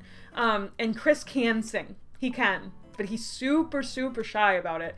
And is like super self-conscious, so he probably wouldn't, but I was gonna force him to do it. Like, he's a bit liquored up, so he'll probably like loosen up a little bit, and then he would sing. And so can Shay. Shay can sing very well too. So I think that they could do like a duet together and be like, Disney style. I was listening to a Glee song and it made me think of that. Because I'm a nerd. But yeah, I think Chris could sing very well, actually. Chris actually has like a theater style voice in my head. Because his voice actor, Ryan Hoyle, actually sings like theater as well. So I think if I actually wanted to do that, I probably very easily could incorporate him singing into something. And I'll keep it in mind. That's all I'll say. And I took the test for Matthew, and he was an EFJ, and he was like 51%. And I kind of see him as an ambivert, but decided to make him INFJ for my own sanity. No! What is this? This is cursed knowledge, Chime. I could have gone my entire life without knowing this. Actually, you know what? It's fine. It's fine. I need to do that for Chris and Shay. I need to do the Myers-Briggs test for them, because I don't know what they are. I need to do it for all my characters. At this point, I might just do that because I ain't doing much writing. I'm honestly just enjoying talking about writing and media and stuff, though. That's really fun for me. I mean, I've outlined a little bit, and now I have a karaoke fic. If I can spell. If I can spell. Karaoke. Okay. I can remember that. Dude, I love karaoke. Like, if I ever hung out with any of my friends, like, we'll go karaoke. I used to sing for my chorus all the time. Like, I was the only person who got solos because I was the only person with enough guts to, like, audition for them. And I just used to love theater and stuff so much. I actually wanted to be, like, doing theater stuff for a long time. I never was quite a theater kid, because I just didn't commit to it enough. I was too busy, like, writing and doing other things. But, oh, God, I love musical theater. I love musicals. Oh, I thought I was going to burp, so I had to stop for a second. Okay, I did. I love how the outline is basically females MC's route in Doug's game. Wait, really? Is it just going on dates? Guess who also has a theater kid? Two sides of the same coin, you and I. Never escaping the twin allegations. Never escaping like the yin yang. It's not even yin yang because it's not like we're completing each other. It's just some things just directly like co-align and it's weird. I'm trying to, but no, I also did like I have a karaoke bar idea for actually Rhett and Mackay. Like, I know I never talk about Rhett and Mackay. Love them. Okay. Play Crabs and Cocktails. I'm very proud of Crabs and Cocktails, and I do think it has some things that are equally good as TNT. TNT is just a bit closer to me, so I don't talk about Crabs and Cocktails as much. But I did have this karaoke idea for them, because I feel like Rhett would love to karaoke. It just feels very in his nature, and he has like a good country voice, country singing voice, because of course he does. And Mackay can't sing, but he likes to sing, and he just doesn't care if he's bad at singing. He just has fun with it, and he likes to dance and add like a lot of flourish to it. And I just think they'd be really cute. Oh yes, the game is named Rendezvous Tug because you kind of go on a different rendezvous. That makes sense. And first date, you know what? And I've said this, I think in the past, TNT's original structure was this. And I thought this was too hard to do at the time. And for my first visual novel, it probably was too difficult, but now I 1000% could do this. Was TNT was originally supposed to be structured where you meet Shay and the thing, and the reason why we have the park date and then the beach date, those were supposed to be split off. Like, you were supposed to choose one or the other.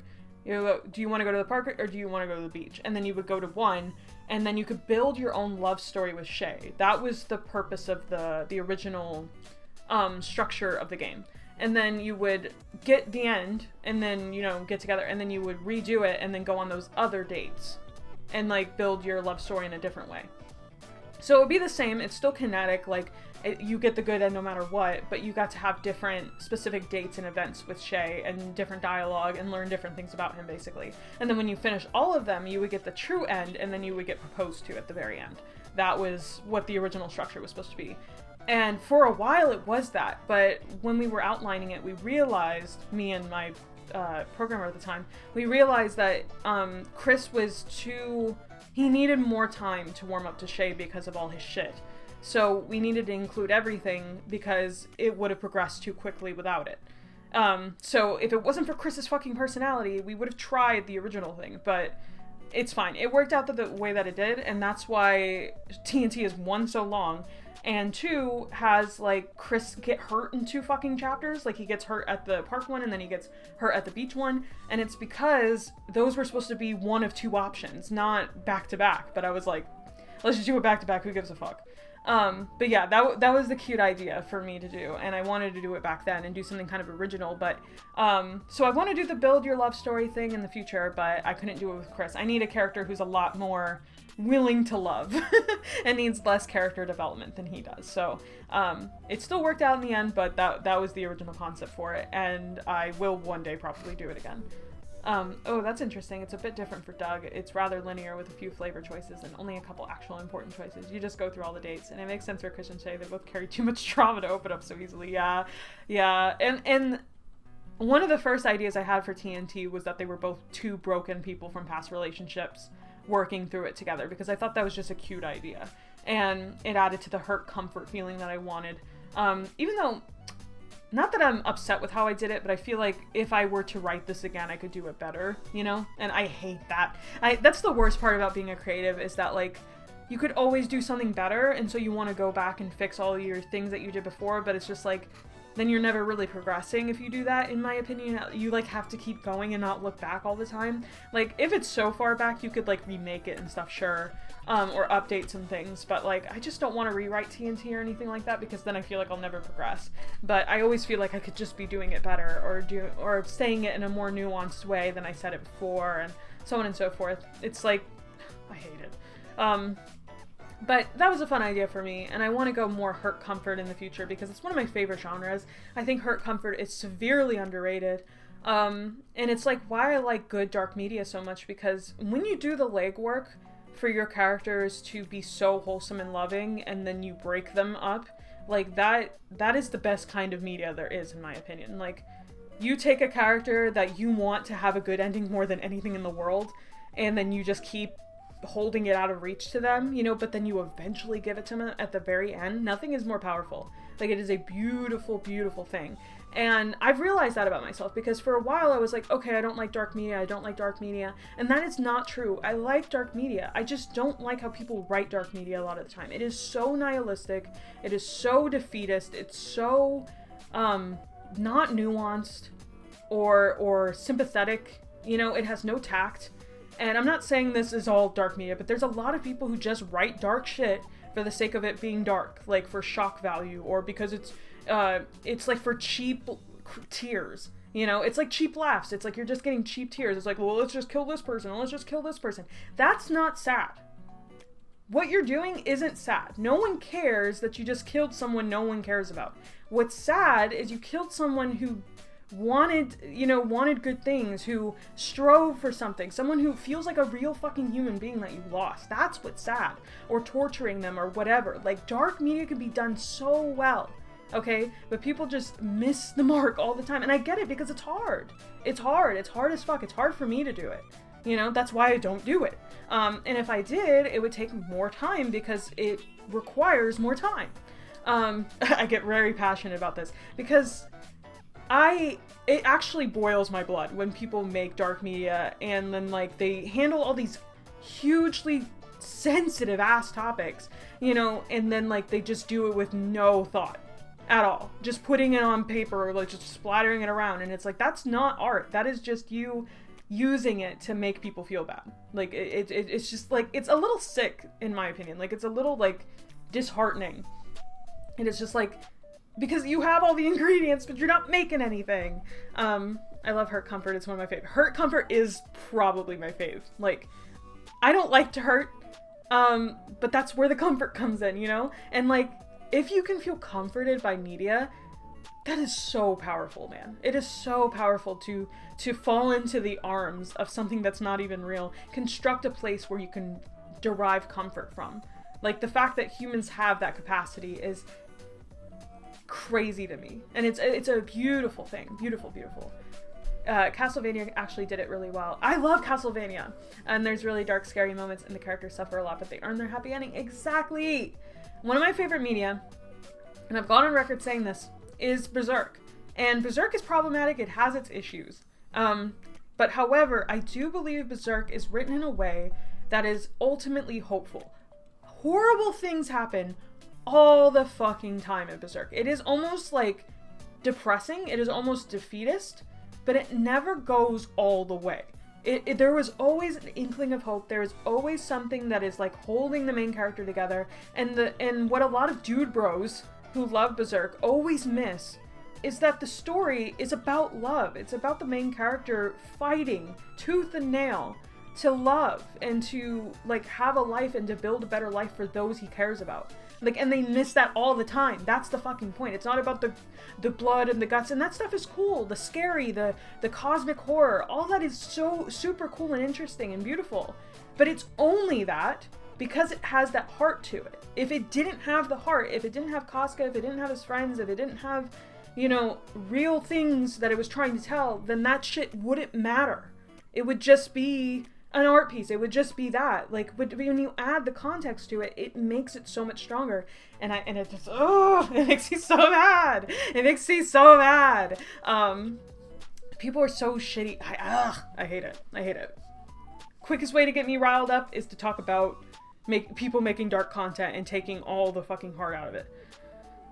Yes, Hurt Comfort is also a genre I love. Admittedly, my favorite is more destroy a character's life and watch them fight their way to happiness. I would consider that to be Hurt Comfort. No, I think that is a different genre. I think that's more tragedy. I think that's why you like tragedy. And that's the thing, tragedy is also good, because tragedy is the opposite of what most story structures are, which is like, somebody has this fatal flaw that will keep them from the thing that they want, but instead of them overcoming the flaw, that flaw becomes their downfall. And there is something beautiful about that too, because a story can end one of two ways. You know, it either ends in a happy ending, which is more satisfying on average, or it can end in the much less satisfying way. You know, and if tragedy is written well, there's actually there's still something positive to take from that. Because you can learn and be like, oh, well, my pride could get me. Because I love Macbeth. Macbeth was like one of my favorite like Shakespearean stories when I was a kid. I used to love Shakespeare. My mom like forced me to really love Shakespeare and stuff. So I ended up really enjoying a lot of, and I love Macbeth. Love it, love it, love it. And I played Macbeth actually in a play once. I did. No. I played Brutus. I played Brutus. I did not play Macbeth. Yep. Read it in high school. Yep. I did the same thing where like all your seats are in a circle and then you do like the popcorn reading. But I was always like so try hard about it. I would do all the voices and shit. And like I was just that kid, man. But I was never really obnoxious about it. I just really enjoyed reading and public speaking. Like I've always enjoyed being in a place where I can speak. In a place where I can yap and pretend like I'm smart on my little soapbox. Oh yes, I do adore tragedies in general. I try to have positive endings, so not exactly tragedies, but bad endings hurt bad, yeah. Oh, when I'm done with Water Lily the Frost, my next project is actually a time travel romance. I actually really don't like time travel but that's a me thing. That's just a me thing.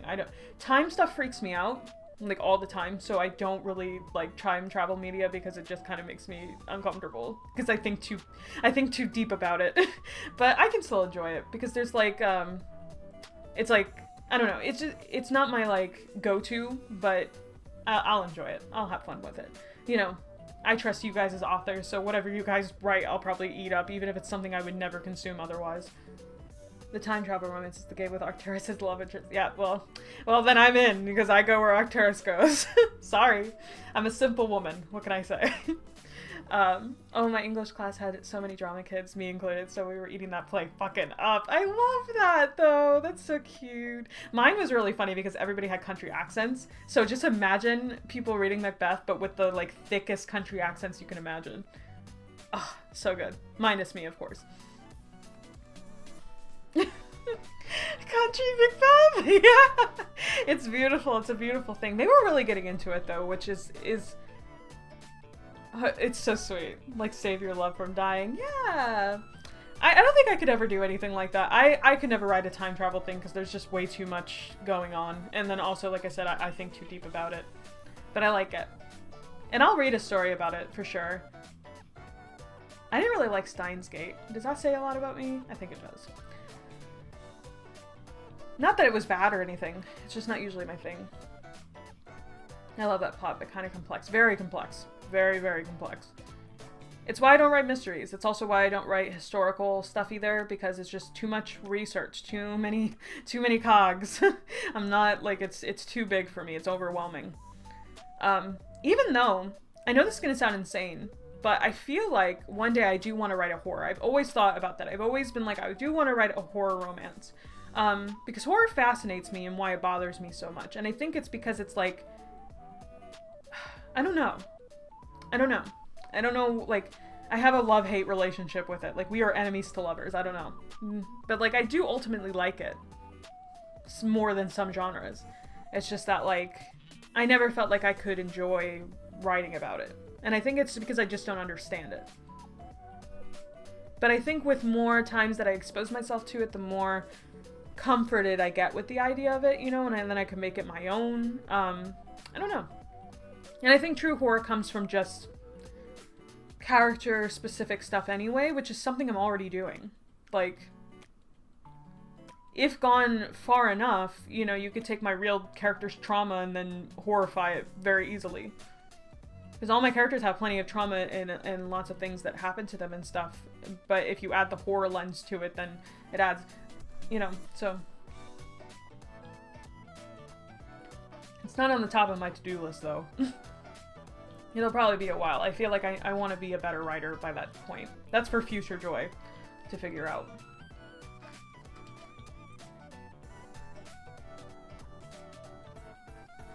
Remember when this was a writing fanfiction stream?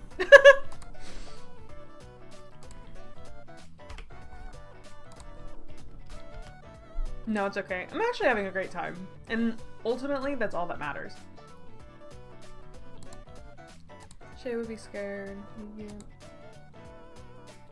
I think when I'm... Oh, the Hanahaki disease is so good. I was watching a TikTok about that the other day. Because that used to be, like, huge. Like, people used to do so many AUs of that. Back, God, circa 2015, something like that, from what I can remember. The whole reflection about tropes is part of the fanfic process, isn't it? Yeah. You know, I thought about the other day, I was like, I wonder why I didn't make Chris and Shay childhood friends, because I feel like that probably could have fixed a lot of the, not issues, but I feel like it just kind of fits them, and I kind of regret not going with that, because childhood friends makes everything better. But, I mean, I was just, I think, stuck on, like, the friends to lovers thing anyway. Just making friends in your adulthood and then becoming a lover, because I think making friends in your adulthood is really fucking hard, and it's part of what TNT talks about, because at the time when I wrote it, you know, maintaining and making new friends when you're an adult is a lot more complex of an issue than it is when you're a kid. You know, it's a lot more simple, very simple playing ground, and I didn't think it was talked about enough, because TNT's whole shtick was that it was about being a young adult, like, in things all young adults face, like having a job you hate, not knowing where to go, going through college, you know, affording your housing, like, it's like, you know, going through relationships that don't really work out, so on and so forth. I adore friends to lovers, one of my favorite tropes. Same, because I believe to be a lover is to be a friend. Like, my husband is my best friend. Like, I can talk to him about everything, I genuinely enjoy being around him. We are friends, like, and we were friends before we, granted, not very long, but because I was like, I don't want to just be your friend, but, you know, we were genuinely friends, and I think if one of us didn't reciprocate, we could still be friends today, and if something came between us, we could also still be friends. Like, I genuinely believe in that, and I think that's a beautiful thing, and was an important part of why I wanted to include it in TNT. Because I believe that exes can be friends. But again, I do believe that some of the conflict between why people don't really like that particular part of TNT, because I've gotten some pushback about, like, Shay being friends with Eli. And I will not go back on that, because the whole point is that it's like, yes, they loved each other, but they were also fucking friends. Granted, I think if I could go back, I would have actually added some, like, more additional context, but I don't know. I feel like just listening to what Shay's saying is enough as well. But it's like, I do believe that exes can be friends if both parties are willing to do that, and Chris should be more than comfortable with that, even if he is Shay's new romantic partner. Like, that's just fair. You know, if they are genuinely friends, like, then you should trust your partner to just be friends with their ex. Like, that's okay. I'm friends with my ex, so it comes from, like, a real place. But I do believe it's because a lot of people who had that pushback have only been in straight relationships, and the dynamics between straight people and their previous partners versus queer people and their previous partners is very different. Like, my ex is my ex-girlfriend, and, you know, it's easier, I think, in queer relationships to still be friends with your past partners than it is for straight people to be friends with their past partners, because a lot of people are taught that men and women can't be friends outside of a romantic context. Granted, that's being, you know, taken down a little bit, but it's more like a straight woman and a straight man can't be friends, which is obviously ridiculous. But that is a very common thing that a lot of people agree is just not a thing that can exist. And whether people realize it or not, that's why TNT gets some sort of pushback because of that point. Which is frustrating, but my story is a queer story, so obviously that context does not apply here. Okay? So, wow, this is just a joy-heated stream, huh? No, it's just when I talk about, I'm passionate about what storytelling is, and even though it's all, like, you know, fun and games, you know, doesn't matter, but it always comes from a real place, at least from me. You know, my stories do reflect on real things, and though I like to fancify it and make it all cutesy, it doesn't mean that I don't want to touch on real human aspects of life and shit. So, and that's the kind of media I enjoy. You know, I like when the media that people write about comes from a real place, and I can usually tell when it doesn't, because it's a little obvious. It's a little obvious when people write about shit that they have, like, no connection to whatsoever. Yes, I always hated the whole girls and boys can't be friends thing. Every time I bring the fact most of my friends are girls, I get but that's not the same because you're ace. Boo! That's all I have to say to that. Boo! Okay, and I will say this, because this is a point that plays into it, is that I do not have a lot of straight male friends, because a lot of straight men try to like make our relationship more than friends. So like, even though I wanted to still be genuine friends with guys, some guys will not be friends with me because if I didn't accept their romantic advances, then we couldn't be friends at all. And a lot of women fall into that trap. So it's like, to me, it's a lot of a male issue, because a straight male issue specifically, because like they only see women as romantic prospects. So it's an unfortunate part of the world we live in. Boo, indeed. Maybe in the end, this is the real oppression straight people face. They can't make friends. You said it, Chime, not me. Kind of ate with that.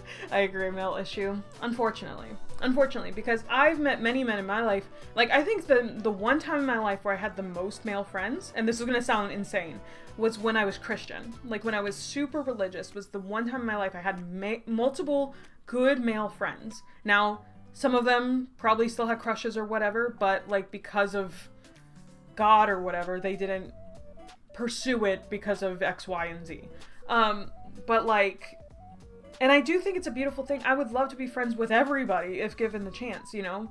And I think that's why being friends with queer people is also, like, a different thing, too, because, like, I think I would have a better chance being friends with, like, a bisexual man or a man who is more queer-leaning, than I would a straight man. Straight men and me just don't really get along, unfortunately. Outside of, I guess, just my husband, but even then, like, it's a weird one. I mean, he even is like, I don't know if I'm entirely straight either, and it's like, does anybody? Sexuality is a spectrum. It's hard to pinpoint, and it's not my place to say what he is or isn't, you know? It doesn't matter. But I just find that very interesting, and I think, the queer dynamics are very important that a lot of people just don't realize unless they live a queer experience. Like, you just won't know it unless that is something you've lived. So it's basically, to sum it all up, the girls that get it, and the girls that don't. Like, and that's okay. And I think it's important to realize that as well, is that my media isn't going to speak to everybody, and it shouldn't speak to everybody, because it's speaking to people like me. It's speaking to the kinds of people I want to bring to my space, you know, and the people who don't jive with it are the kind of people I don't want in my space anyway. So, if anything, it's doing the work for me, in a sense. It's drawing me closer to people who I feel like I can genuinely have a connection with, and keeping the people who I feel like I can't even understand or ever jive with away. And not even like in a negative way. It is what it is. And I think the same can be said for anybody else who puts their soul into their work. You're going to attract people who are like-minded to you and who you feel like you share some sort of values with, and vice versa. And so when I consume you guys' media, like, not to be like, I think there's a sort of judgment that goes into that anyway, because it's like, okay, well, if I like your work, then I'm probably going to like you, you know, because you are your work, probably. And that's why playing games of your friends is important, or just consuming their creative media, because then you feel like you understand them a little bit more. This is probably all obvious shit, but, I think it's a beautiful thing. When I realized that, like, I don't know, a couple of years ago, it was kind of inspiring. And your media probably will change with you as well, like what you make. Because the person I was when I wrote TNT isn't necessarily the same person I am now, and that's good. I don't think it should be. I feel like I have a little bit more nuanced of a take now than I did then, but that's okay. The message is still good. It still holds water. It did come from a real place. It just might not have been as eloquent as I might have wanted to do it now.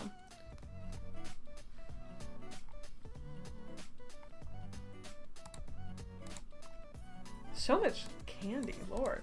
Hello, I am alive again. Hello, Butter. We've been kind of just chatting this whole time about tropes and stuff. How are you? And just media and so on and so forth, which we love.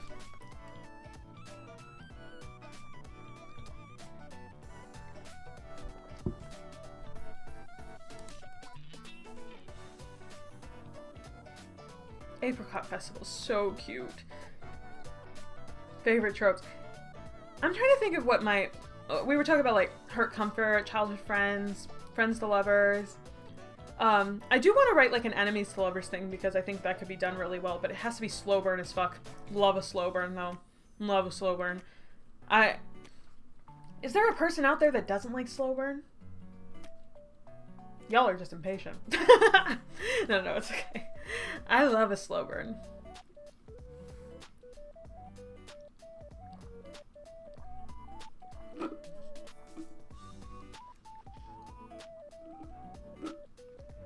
I think tropes are amazing.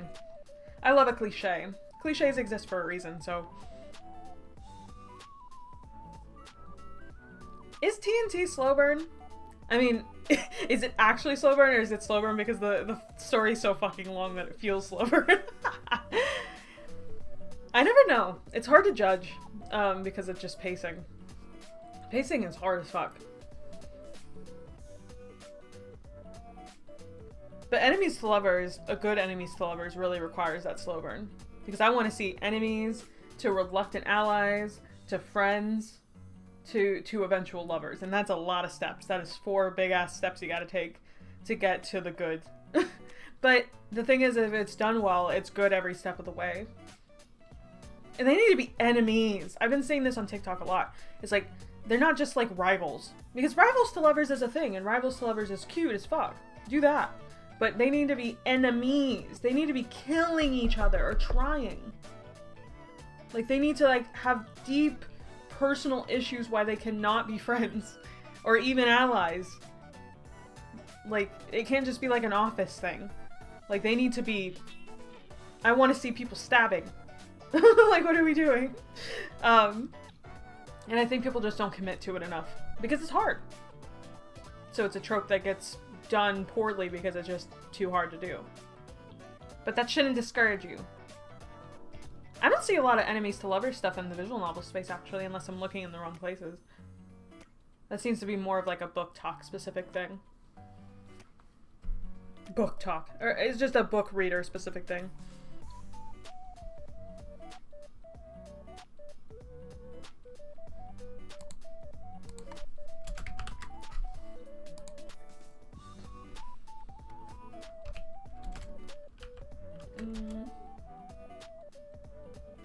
I think what it is that even if it's a fan fiction, I still want it to have like a conclusive end, or like, you know, contribute to something.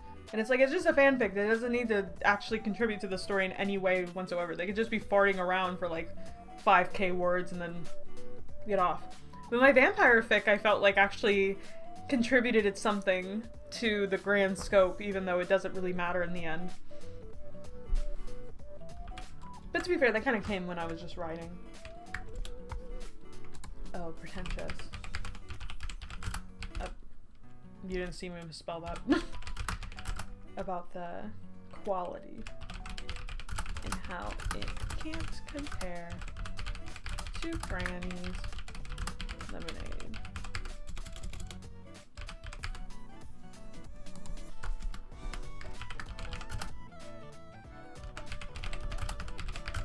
But somehow even the exploration of their dynamics is still cute to see. Of course! Of course.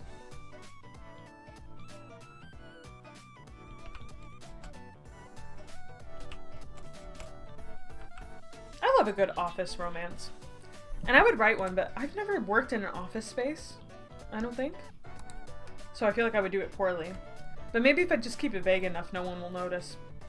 I'm sure people have plenty of... I'm sure you guys all have experiences where, like, you want to write something, but you don't have enough experience in that area for it to, like, justify doing it.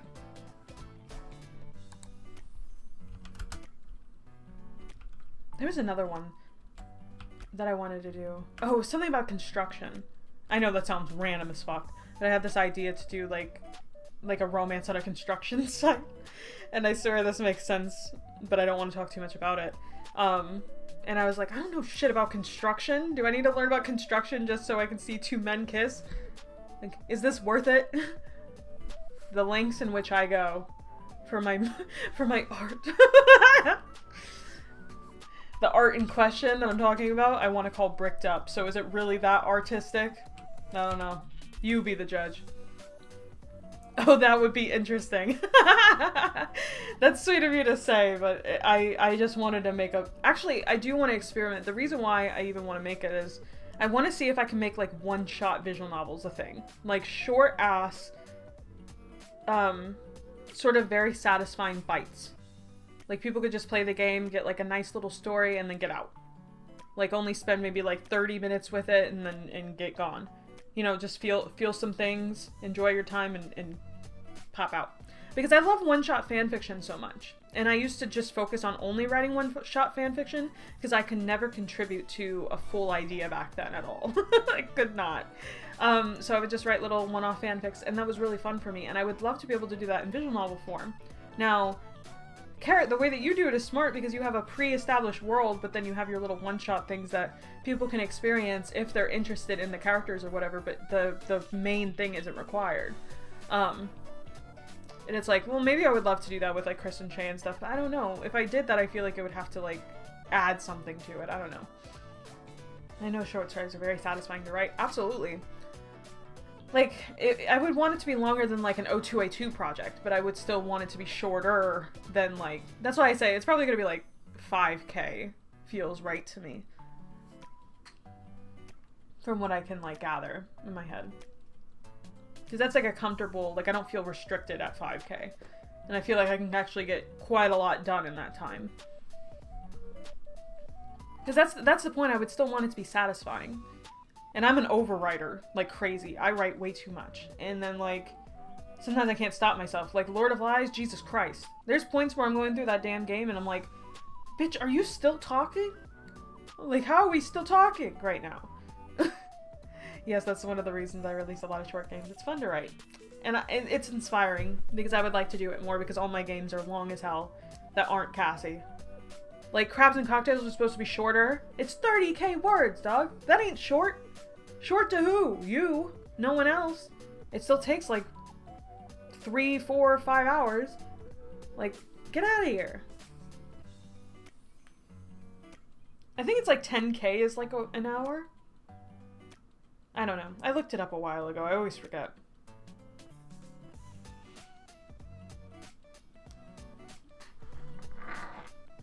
Yeah, I want to make shorter games, even though my next game is my longest game. But short games are great. And look, we're busy adults. We ain't got time to consume the Bible, you know? Sometimes I just want a cute little story and get in and get out. That's all. 10K around an hour. Oh. I do like a long story. I mean, they're great for streaming. Like, I'll say that. It's fun for streaming. And if I enjoy something, it doesn't feel that long at all. And I'm a One Piece fan, so when it comes to long media, you know, I'll enjoy it. It's just that, like, sometimes I just want a checkup. I understand I expect each route in Raw Day Doug to be like 7K, and so far I'm at 9K words for female MCs out, and I'm not done yet. I'm so proud of you for all your progress that you've been making so far. I feel like it's not even going to be Nano Renmo for you, it's just going to be like 2-week Renmo for you. The dangers of overscope. Oh. Honestly, the only time I had a real huge issue with overscope was with TNT. But I think I course correct very easily. And now I can kind of suss out how long things are going to be. I say that, but like I said, on my longest project now, and this project definitely has an issue of becoming too big. But I'm also kind of like, it needs to be as big as it needs to be. And I'm not going to fight it too much. If it's going to be long as fuck, then it's going to be long as fuck. If it's not, then it's not. I'm not going to fight it. It's going to be as long as I feel like it needs to be, and that's the end of that. Because I'm not going to stress over it. Indeed, Jim, you have already gotten so much done. And yes, the estimation I was given like 10K 1 hour, but I find it quite kind of generous. I do too, because I feel like that's like quicker reading speed in my mind. I don't know. So 5K is 30 minutes. I feel like, but that's only if you're non-stop reading and like nothing else. That doesn't count like listening to the voice acting. That doesn't count choices. That doesn't count going through things. I'm thinking too much about it, but it's good to have like a rough estimate. I guess HSL last year, all the games I did taught me how to get faster. Absolutely! 11 fucking games in 1 year. Yeah, that'll teach you.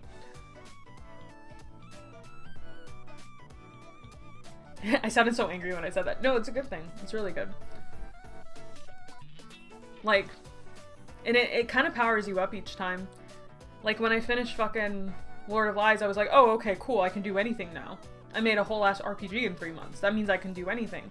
And it's like, yeah, sure you can, but are you gonna, like, enjoy it afterward. I don't think so. Relax.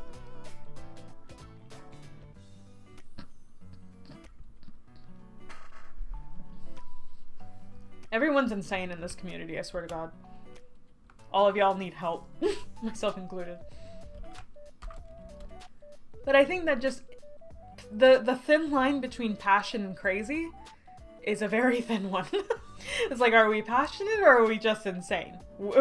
At what point does passion move over to insanity? Who's to say? None of us are therapists. True, gosh, it was insane to develop a whole RPG in 3 months.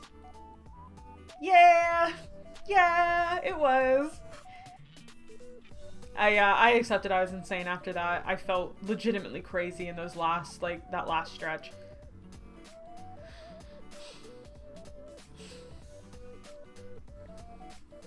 And you know what's crazy? I was like, I'm never doing an RPG again. I will never do it. I actually have another one planned. I really do. I don't know when I'm gonna fucking do it, but I do have one planned. It's in the minefield somewhere. I have so many ideas. Oh, let's talk about that. Okay, so I don't get in creative slumps very often. I've been open about this. I feel like I'm one of those creators that isn't too susceptible to burnout or writer's block, because I get kind of comfortable with writer's block. I think I'm so easily inspired that it doesn't take much, and I'm used to just doing shit that I hate because I work all the time. So I'm good at forcing myself to get into the grooves of things. However, with this past month, I've been in sort of a, I don't know if it's a rut. It's been a weird, I'm probably just going to speak about where I was, and then maybe somebody will identify with it and know what it is. Wow, this is my therapy session now. So January, I was supposed to take a break because Lord of Lies was the previous 3 months, and I didn't take a break in January. I decided to work on Carnival of Shadows, and I wrote one whole route for that game. Check it out if you get the chance. And I wrote for Oral's route, and I had a great time, and I loved working in a team, and it'd been so long since I wrote on a team, and I think it's the first time I wrote on a team and the game actually got released, because I used to do it all the time when I was contract writing, but those never saw the light of day, basically. So it was really inspiring and valuable to have had that experience, and I worked in an amazing team, and I had a great time. And writing honestly wasn't even that hard either. Like, it really was pretty seamless, all things considered, and it kept me in the groove because I didn't want to lose my writing groove by going on a break. And so I wrote 4 and I finished, and we moved into February, and then February 3rd or 4th is when I started streaming, and I've really enjoyed streaming, obviously. That's why I'm still doing it, and I've only told myself that I'll keep doing it until I don't want to do it anymore, until it becomes miserable for me. So, I've really, centered a lot into that, and the best part about streaming, not so much streaming, but experiencing other media and consuming visual novels by friends in my community and stuff like that, has been a huge highlight of February for me, but has simultaneously put me in a bit of, a creative rut, because I haven't been as willing to work on my own projects lately. I've been kind of just enjoying the process of consuming and no longer enjoying the process of creating as much, because I feel like it's a little draining. I don't know. Maybe it's just doing both is a little draining. I don't know. It's like I can only be in full creative mode or full consumption mode. I can't do both. Which is a little worrying, because I would like to do both, and I don't want to stop streaming, and I don't want to even reduce how many days I'm doing it. But it means that I have to now set aside time, my off days of streaming, to creating, and that's only 3 days a week, and it's like, well, what can I get done in 3 days? And I kind of want to work on something small, but then my next project is my biggest project, and I gotta work on it for Otome Jam. So I'm feeling a little overwhelmed in that regard. I think a part of me is like, well, maybe I should just make the demo of my Otome Jam project even smaller, so then that way I'm not as overwhelmed, and just work on it slowly in the background, because I know it's my longest project and I don't really want to rush it, and I want it to be as good as it can be. And though I would love to get a game out very quickly, because that's usually my huge motivation, is I just don't want things to take forever, hence RPG in 3 fucking months.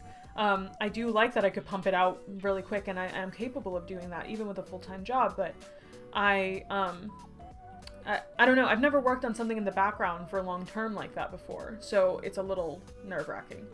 But my thought process is like, well, maybe I'll work on something huge in the background, and then I'll do a bunch of smaller games slowly over time to keep me like still in the creative mood, but not too much commitment, not overwhelming, while I'm still working on my passion project in the background.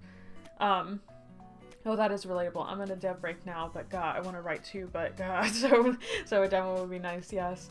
Yeah, it was always planned to be a demo, but the demo that I had in mind was quite big, because it's 7 love interests, it's like a huge dating sim, and it's a high fantasy dating sim, so like, there's a lot of work that's gone into it, and it's Lord of Lies, it's in the same universe, so a lot of groundwork has been done for it already. And yes, 7 huge, it's huge, and it's an Otome BL project. It's like just a big ass game. But I've been working on it since March of last year, so actually now has been exactly a month since I started, exactly a year since I started working on it. And I have a whole team for it, I have sprites, all this other shit, and I've been meaning to even like start hyping it up on social media, but I just haven't had the oomph yet. So I don't know. It's a little like, I've never been in a position where I'm overwhelmed. Usually I'm like, well, I can do anything I set my mind to, and I do believe that. But it's just like, I want it to be really good, because it's supposed to be my first like commercial project. It's supposed to be it's supposed to speak to a lot of people. It's supposed to be like one of my more popular ones. Because I make a lot of queer games, I feel like they don't get a lot of attention because it's like such a niche community. Like, it's already niche that it's like an indie visual novel, but it's even more niche when you add queer to it. And so like it's scary, and since this one's Otome, and Otome is a little bit better performing in this space, I'm a little nervous about it. Like, there might have been a reason why I didn't do Otome before, because it's just like, it has a pre-established fan base that I don't even feel like I'm really a part of, to be honest. Not meaning I don't like Otome games, I do. It's just I don't feel like I'm the target demographic of a Otome fan. And so if I make for Otome, I feel like I'm going to be doing it wrong somehow, and it's a little nerve-wracking. Because the game was originally just supposed to be a BL project, like a huge BL high fantasy visual novel, which is something I am comfortable with. But I wanted to make a female main character, and honestly, it's actually more Amare, because the main character identifies as they, them throughout the whole thing. Like, they have neutral pronouns. So I was just like, this is very relatable, sure. Oh, a commercial one, yeah. And I've never done commercial anything. So I don't know. And I'm scared that tying money to my creative process takes some of the joy out of it. For me, at least. Like, everybody wants to make money off their art. I think that's just normal, but I feel like the second I make a dime off of it, I'm not going to enjoy it as much anymore, and that's a little scary, because when I did contract writing, I didn't enjoy writing the same way I enjoy it now. Because it was a paycheck. It was like, oh, well, I have to hit this many words. It doesn't matter if the words are that great, you know, and I don't know. It takes some of the joy out of it. And no, for sure, there's I could get into the feeling of like queer games and how it fits into VN and Otome and everything. I don't know, a stream comment isn't the best place to talk about it, but yeah, I had a lot of similar thoughts. Well, we should talk about it one day, because I think that'd be a very interesting comment to have. But I just like, that's where my headspace has been lately. And I don't know, I'm caught in this space of like, I want to progress as a developer and go a little bit bigger, you know, because I feel like I have the space and the experience to kind of do that, but I worry that it will kind of break me as a creator. Not to get that deep, but like I do worry that it will kind of like not be as conducive to healthy growth as I probably need. And would I be happier if I was just making a bunch of just small passion projects like all my other friends are kind of doing, you know what I mean? So like, I don't know, I'm caught between, and it is a passion project for me. It's just that like, I don't know, it's nerve-wracking. Oh, I see, but I think there's a difference between writing for someone else's project and writing for your own project rather than commercial and non-commercial distinction. Yeah, that's true. You are not alone in this, that's good. I figured I wasn't. I'm sure everybody has had that thing where like they want to make a commercial game or they want to make something bigger. I mean, I don't know. It's a little nerve-wracking, but I think it's good to be vulnerable and transparent in my spaces. I don't want anybody to think that I am immune to dev issues, because I'm definitely not. and my nose just clogged up. I'm definitely not. I struggle a lot, honestly, but I think what helps is that, like, I'm ultimately going to choose what's best for my happiness, because the whole point of me doing it is because I'm happy. Like, I already work, I already generate income. I don't need this to do it for me as well. Like, I will fund my art. I will not always have my art fund me, and it does not dictate if I want to keep making art, whether I make money or not off of it. But, like, if anything, it's not very profitable right now, which is fine. It's perfectly fine. I honestly, like, and I don't even want to be defeatist and be like, well, VN Dev isn't the place to make money anyway. Like, if you wanted to make money, there are definitely easier options to do that, because that's defeatist, and I don't think that's true. There are plenty of people in this community who have made sustainable, income off of their visual novel work, but I think it's, like, very specific target demographics in my head. And also, I think people are just more knowledgeable about this stuff than, the average Joe. Yes, but make things commercial puts a lot more pressure. At least I feel it for... Oh, are you doing that commercial? Water Lily of the Frost? I didn't know that. Yeah, you gotta do what's right for you. Yeah, you do. You just do what makes you happy.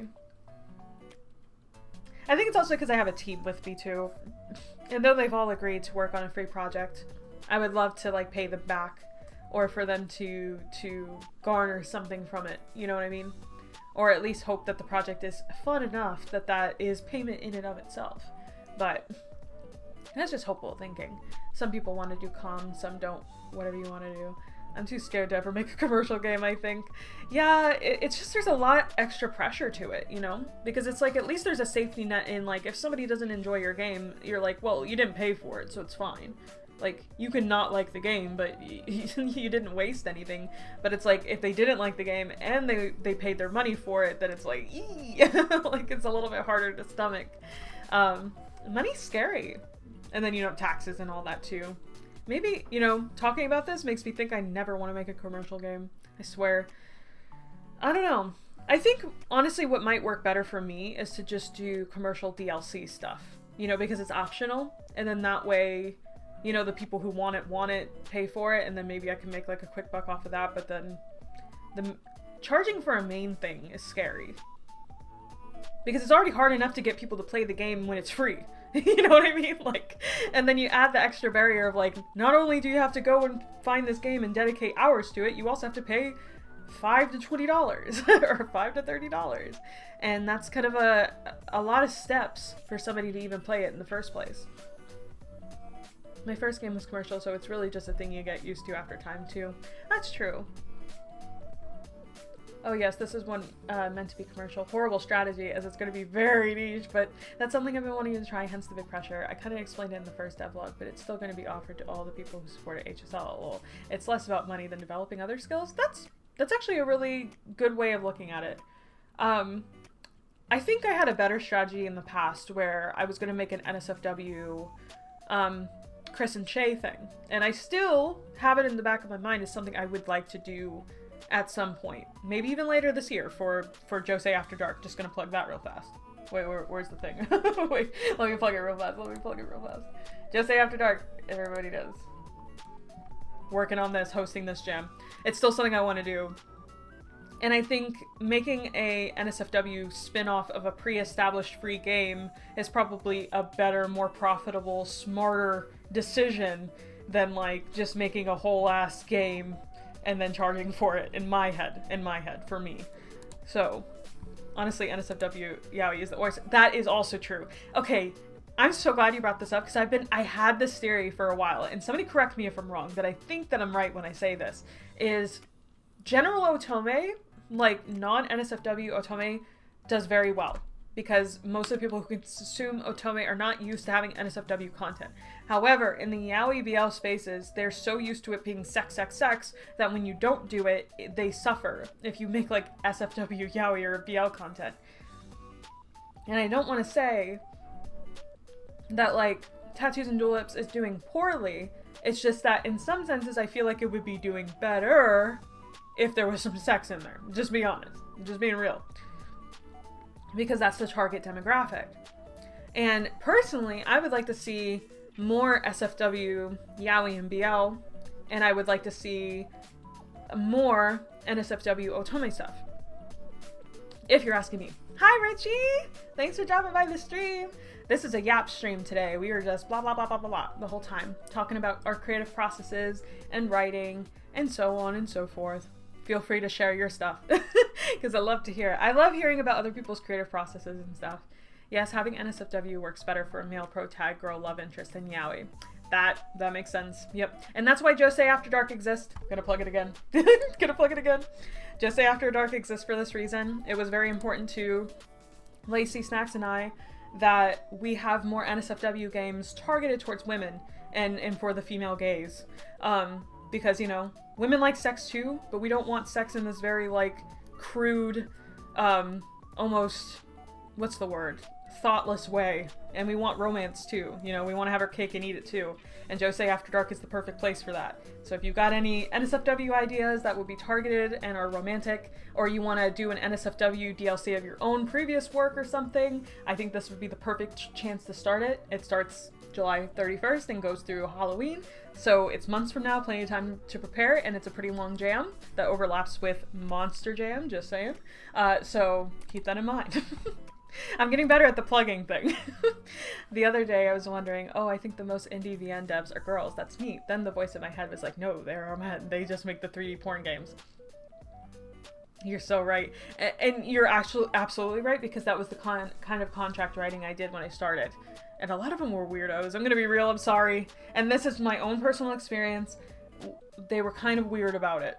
Like, even though I was doing it for a paycheck, and I was open to writing a weird-ass porn game, they were too weird, and a little too pretentious about it, so I didn't really stick with those projects very often.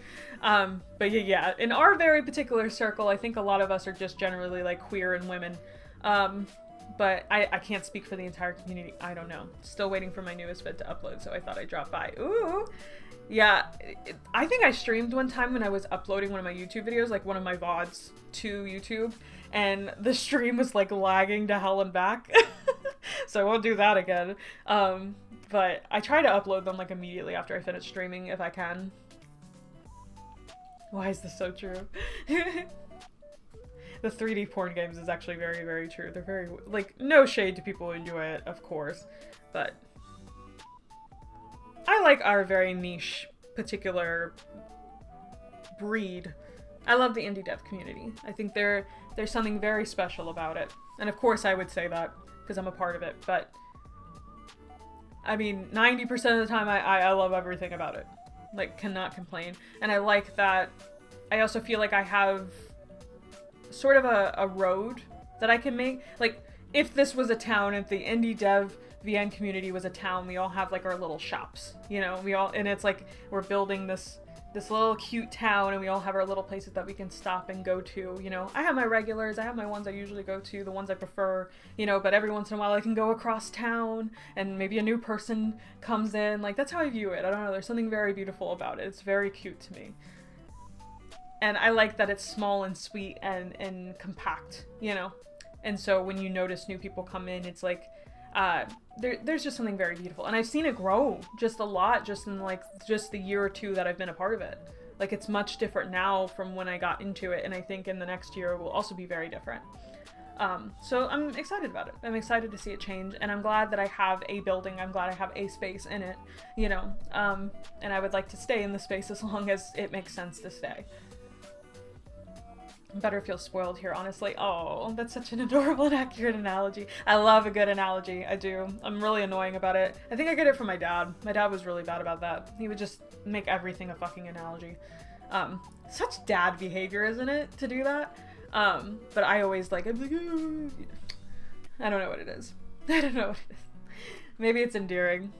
I think I need to get a water. Give me 1 second. I'm going to take a slight, not even break. Just, I'll be right back to get my water.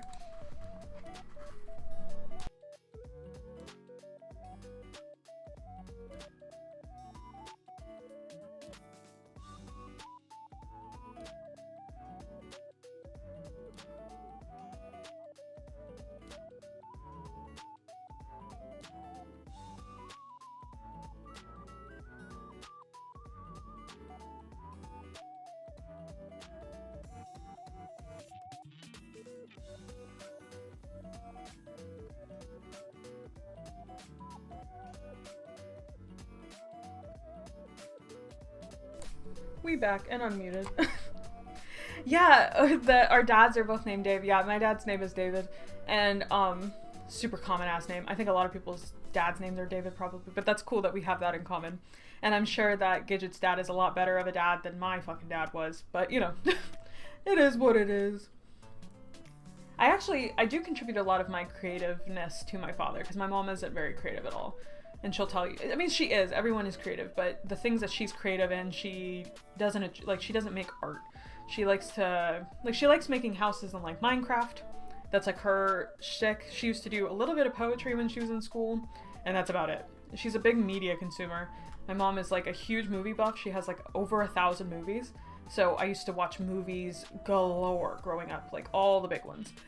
And I'm not exaggerating, she has 1,000 plus. And she has like a book that organizes them by genre and alphabetically. She's a Virgo. She's very, very particular. And I actually don't like movies very much now because of it, because I just watched so many movies growing up, so that I'm kind of like sick and tired of them. I prefer my media in like music, TV shows, visual novels. I'm more of a book reader as well when I was younger. She has so many. She started her collection back in like 1996, 2 years before I was born, when she met my father, and DVDs were starting to become more popular, and she just kept buying them because my mom loves movies. Like, she watches them all the fucking time. My mom watches Hallmark, she watches everything. My mom watches everything. Like, maybe not foreign films too much, but she seems to watch most of everything. Most American films she watches. And my mom's also a history buff, so she really likes documentaries, and like she just loves consuming visual media. That is always been her thing. And so I grew up watching lots and lots of movies. And I never was interested in movies though, like new movie production. I actually hate it. I took a class when I was in middle school to be like an acting class, I think, and then we used to make like little project films and stuff, and I it was so bad. I hate being on camera. I hate acting. It's the worst. I hate being on camera. I say as I'm on camera, this isn't the same. If I was acting and reading a script right now, I'd be hating my life right now. That is the difference. I hate it. Joy, I just posted a cute drawing for my next drawing. Here, are you there? I love that this is becoming a tradition on Saturdays, just showing Naivki's art. Here, let me cover it up real fast in case I have some questionable stuff.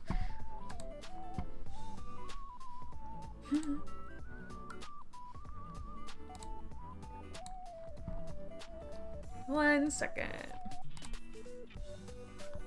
Oh, look at that. That's okay. Look at them. Oh, I love how happy you always draw Chris. It makes my whole life. I like that you view him as a happy little bean, because he deserves, like, I always view him as grumpy. But I think after the events of the story, he is definitely a lot more happy and a lot more open to smiling and just being sweet. I can't wait to experience Quaint just so I could see the Kristen overlap. You know, I cannot wait. Look, we're already almost at arc 5 of fucking Our Wonderland, and I might finish it before the finale is actually out. So, you know, like I will get there. It will not take very long. I be chomping through this shit, man. So I'm so excited. I cannot wait. I'm enjoying all my time with all the visual novels that I've been playing. Very sweet, guys.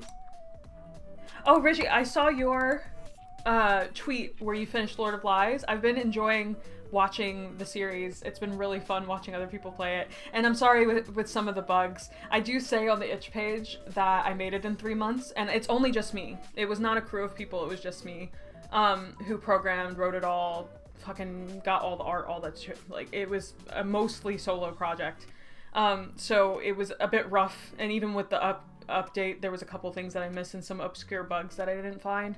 But I appreciate you pointing them out to me, and I'm more than happy to fix them in the future. And I appreciate you giving it the time and playing it on your channel. That means a lot. Like, Lord of Lies was tough. It was tough. But I'm glad that people are enjoying it.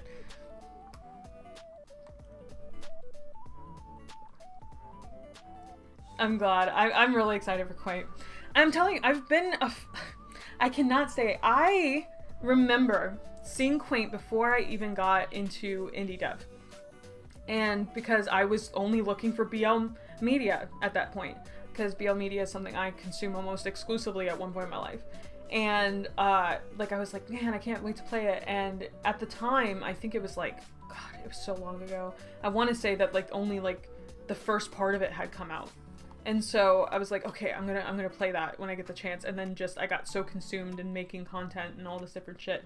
And then it just kind of, and then you started interacting with TNT, and I was like, holy shit, senpai noticed me, like moment. And then I was like, okay, well, I definitely need to play it now. And then it just kept spiraling, and now we're here. So it's just like, fuck, you know, should have played it a long time ago. But so many games, so little time, you know. But I'm glad that it's my next on the rotation. No, literally, I like not even joking. I don't even care. It's cringe. Like senpai noticed me moment for real, because that's how I viewed it, you know? Like I looked up to very particular people in the space before I got in. Like for instance, Crescents. Like I used to read all Crescent's devlogs for the longest time, and then I started interacting with them, and then I worked with them on Intertwine, and that was so cool. Like, never thought I would get that chance, so that was awesome. And then same thing with the developer Karitsu for Doki Doki Dollmaker. Love Doki Doki Dollmaker, even paid for it when it came out. Like, and they retweeted TNT, so having those moments is huge. It's huge. It's something I never think would happen, and then it happens, and then you're like, fuck, you know, like it's a little scary. And it's like I looked up to you guys. I would read the quaint devlogs. Those were the things that I would look at when I was doing my shit, you know. So it's like I attribute some of where I am to that, you know, because I needed that as an example and something to look towards. So seeing that there's even crossovers in our fan arts and stuff like that, it's like, what the fuck is happening? Is this real life, huh? You know? And I just want the added context now. I mean, that's really it. Honestly, the OMG senpai noticed me is all I feel with basically any other dev in this community. I am always so intimidated. Oh, I'm here just question mark, is this too Stop, it's not. You deserve to hear it. You worked very hard. I've seen all the hard work that goes into it, and it's just incredible. I'm glad to share a space with so many talented people. Like, I seriously, like, when I play you guys' games, I'm like, bro, how am I even in the same talking space? Like, I don't get it. I don't get it at all. I'm thankful, I'm humbled, you know, but it's just like, ultimately, how? How indeed. Chris and Q will be a good friend. Hero said that there's a lot of overlap between Q and Chris, and that excites me so fucking much. You know, like they don't need to be the same, but I love characters like Chris. I like characters that are a bit grumpy, going through some real shit, okay? And I love to see it. Oh my gosh, and Nayuki, thank you for playing Carnival of Shadows. I loved your artwork of the boys, of Lark and Oral and fucking Micah. They're so cute. They're so cute. We were posting about it in the dev server. And we were like, oh my gosh, our first fan art, we're so excited. We worked so hard in the game, we really love it. It's a super precious game to us. Such a good game, such a good game, such a great team, you know, like, and I could say it's such a good game even though I worked on a third of it, but it's just like, I wrote for one of the characters, and, but like, the sheer talent in that team is insane. That game came together like seamless, like magic. It's insane that a group of people can work together so well and create something so high quality in such a little amount of time. Like, it you know, teamwork really makes the dream work sometimes. Like, it's insane what people can do when they get together. Experienced people specifically. It was fun to work with developers who I'd never worked with before. And I'm thankful for the experience, like, genuinely. And I would love to write again for other people who are, so if you're ever running a team and you want a writer, feel free to ask me. I mean, I'll probably say no, but, you know, I'm always interested in, like, collaborating with other people, because I think that's the most fun part of the process for me, is collabing with other people. I haven't played Q yet, but from the O2A2 games I've played Hero, they're just so good. Oh, don't downplay your hard work. Yeah, what the fuck, what are you doing? Don't downplay your hard work. I'll kick you. Water Lily Froth is gonna be less pop. We're gonna throw. Let's all boo chime. Boo! Stop down. Stop talking down to yourself. Oh, Butter, that's so sweet. I don't play. Let's just say it's more basic via less gameplay credit. Cut it out. Stop. Takes out list of why Water Lily of the Frost will be a very empowering game. There you go, Butter. And honestly, from what I saw from Carnival of Shadows, it looks so amazing. It is so amazing. I can proudly say it is an amazing project. Amazing. I mean, it's vampires trapped in a carnival. It's queer as fuck. And it has actually a very sweet theme. It's a good game. It has bad ends. It had choices. I wrote a game with choices, y'all. I wrote a bad end. Holy shit. Can you believe it? I did that thing. I did it. It was fun. I really enjoyed it. It was a fun. It was the first time and I even wrote my entire script for Ren'Py format. I learned so much in that project. Yes, I had never written a script in Ren'Py format before that game. I never learned. I never program in it, so, and my programmers have been very sweet. Wow, a joy bad end feels like a myth. Yeah, I know. But I'm proud of the way that we did it because our bad ends feel very, like, not pointless. Like, they feel like they serve a purpose in the story, I guess. And that's how I like my bad ends. I'm good at getting bad ends. I'm not good at writing them.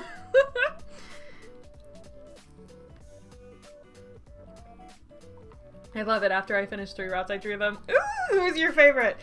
Who was your favorite, Nayuki? I want to hear. I would love to know. And honestly, it's very split. I've heard a lot of different people's opinions about who their favorites are. Maybe it's unfair to ask for a favorite, but I'm sure the other writers would like to know. I think you're gonna love Quaint, haha, especially the secret route. Ooh. I can't believe it's coming to an end. Like, where are, like, or it came to an end. I cannot believe that. Like, and I know Hero's fucking exhausted. Because I can only imagine working on a project for so damn long and then it's just over. I say I can only imagine as if I haven't experienced that myself, but you know what I mean. Like, you know what I mean. Like, I've never worked with a project for years, like multiple years like that, outside of maybe Lord of Lies, but that's kind of all over the place. Time travel and love. I love that. The only 2 requirements. I don't know, I love all 3 of them. You know, kind of a cop-out answer, but I'll accept it. I'll accept it. It's the right answer, ultimately. They're all good boys. Can't go wrong with them. Can't go wrong. I don't think I have a favorite either, maybe. I don't know. It feels like I'm living in limbo now that it's finished. I can only imagine. Now I just want to know if Hero is going to work on something new next. I would hope so. I hope you don't just make Quaint and then disappear for the rest of time. Don't leave us, Hero. I lost my purpose. No! You can make a bunch of side games. It'll be okay.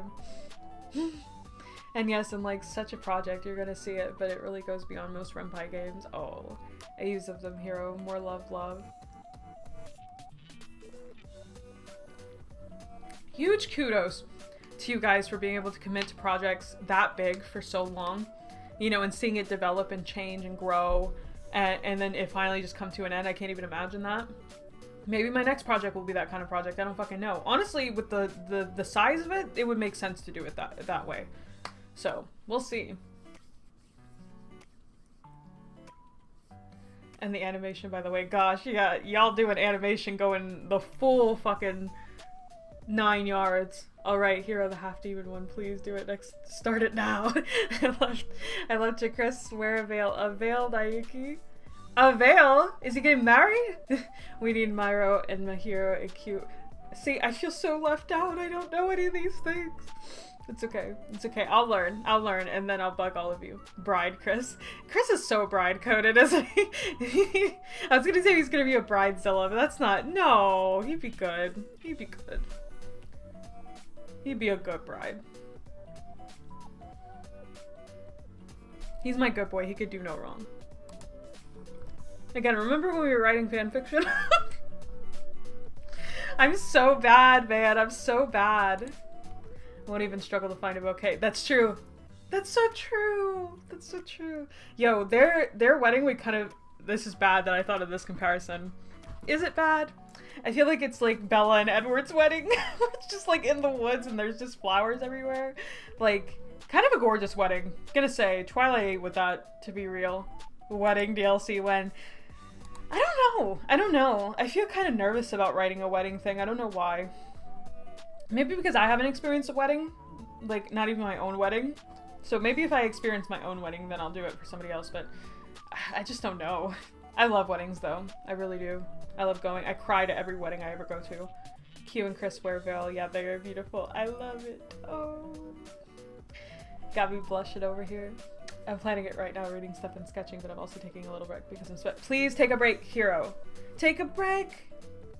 Let's go upstate. Always that Alexander Hamilton song. Every time. Always that Hamilton song of take a break. Take a fucking break. I say to myself because I'm horrible at taking breaks. Because I don't know how to stop. Omegaverse TNT fanfiction. Shay opens Chris's tummy with his teeth to let the baby out. What are you doing? What are you doing? What? Huh? Explain yourself. You caught it 4K. This is documented content. Huh? Explain this. Jail time. Jail time for that. Whatever that was. Every time I hear take a break, I have in mind, yes, I think of the same thing I do, but you can't distract me from the Omegaverse horror thing that you just put. Yeah, chill right now. You're going to Twitch jail. What is this? Automod? How did Automod not catch that? Automod is... I'm so disappointed right now. I'm so disappointed in Chime and fucking Automod in this... How did we get here? Oh my gosh. This is a Twilight reference? Okay. Fine. Fine, you get a pass. I did bring up Twilight. It is relevant. I will let it pass. Automod loves Chime. What are you guys bribing Automod with? Jarring and uncomfortable, thank you. Yeah, who's gonna imprint on the fucking baby? Who do I not like? Chris's ex. Chris's ex will imprint on the baby. I thought about introducing Chris's ex into a side thing, but then I was like, do I want to make them an actual character? I don't know. Automod never accepts my bribes. Automod and Gray do not get along. Not Hugh! Snacks! He's just British. He's not a bad person. He would never. Hugh is good. I remember Bella giving birth to Renesmee was quite gory. Yeah, that... You want to know something? I watched Twilight Breaking Dawn Part 1 with my fucking father. One of the few memories I have spending time with my father, and there weren't a lot of times, but the time that I did was watching that. Insanity. Can you imagine watching that with your father? They banged for the first time in that. Not only that, but like, she nearly dies, and then like, it... Ooh. TNT Hugh, icon. Octola Hugh, Ooga. You're either an icon or you're Ooga. It's two genders. He's just... No, wait, there is Hugh and Hugh. Equal British, equal loser. I like Hugh. I shit on Hugh all the time, though, just for fun. I'm scared now. Octola Hugh. I miss Octola. I do. I miss it a lot. Come back to me. I miss Liam every day of my life. To our British friends, y'all are great. My BF is just British, so I have to slam them every chance I get. Yeah, it's okay. She has a British boyfriend. Okay? It's okay. I use British English. Ew! Boo! Boo! I like how this turned from, this is a fanfiction stream, to, this is a let's talk about shit stream, to a, this is now a therapy stream, to, let's boo my, for my chat members, specifically Chime. I'm using American spelling for Doug's game, and Google Docs is bullying me. Oh. Google Docs is a little bitch. Like, you're telling me nah isn't a word? Make it one then. Oh no, nah is a word, nah isn't a word. Okay. Google Docs based. I think I am only Asian here. I don't know. I don't know, actually. I couldn't say. Am I the only mixed person here? Maybe. I could be wrong. Somebody correct me. I try not to think about everybody's, like, shit, I don't know. Like, I feel like it's weird if I do. I'm Canadian. Great, I love it, because I love that you are the stereotypical Canadian. I love it. I love it so much. Take me to Canada. I want to go. I'll take it over the US any day. I'm sick of here. Somebody get me out of here. I've thought about moving out of the US so many damn times. So many. It's just not very cheap. When it warms up, maybe. Yeah, that is the worst part about Canada, I think. Because I'm from Florida, which is like the opposite of Canada, just climate-wise. But I'd be willing to do it for, I don't know, human rights. Maybe.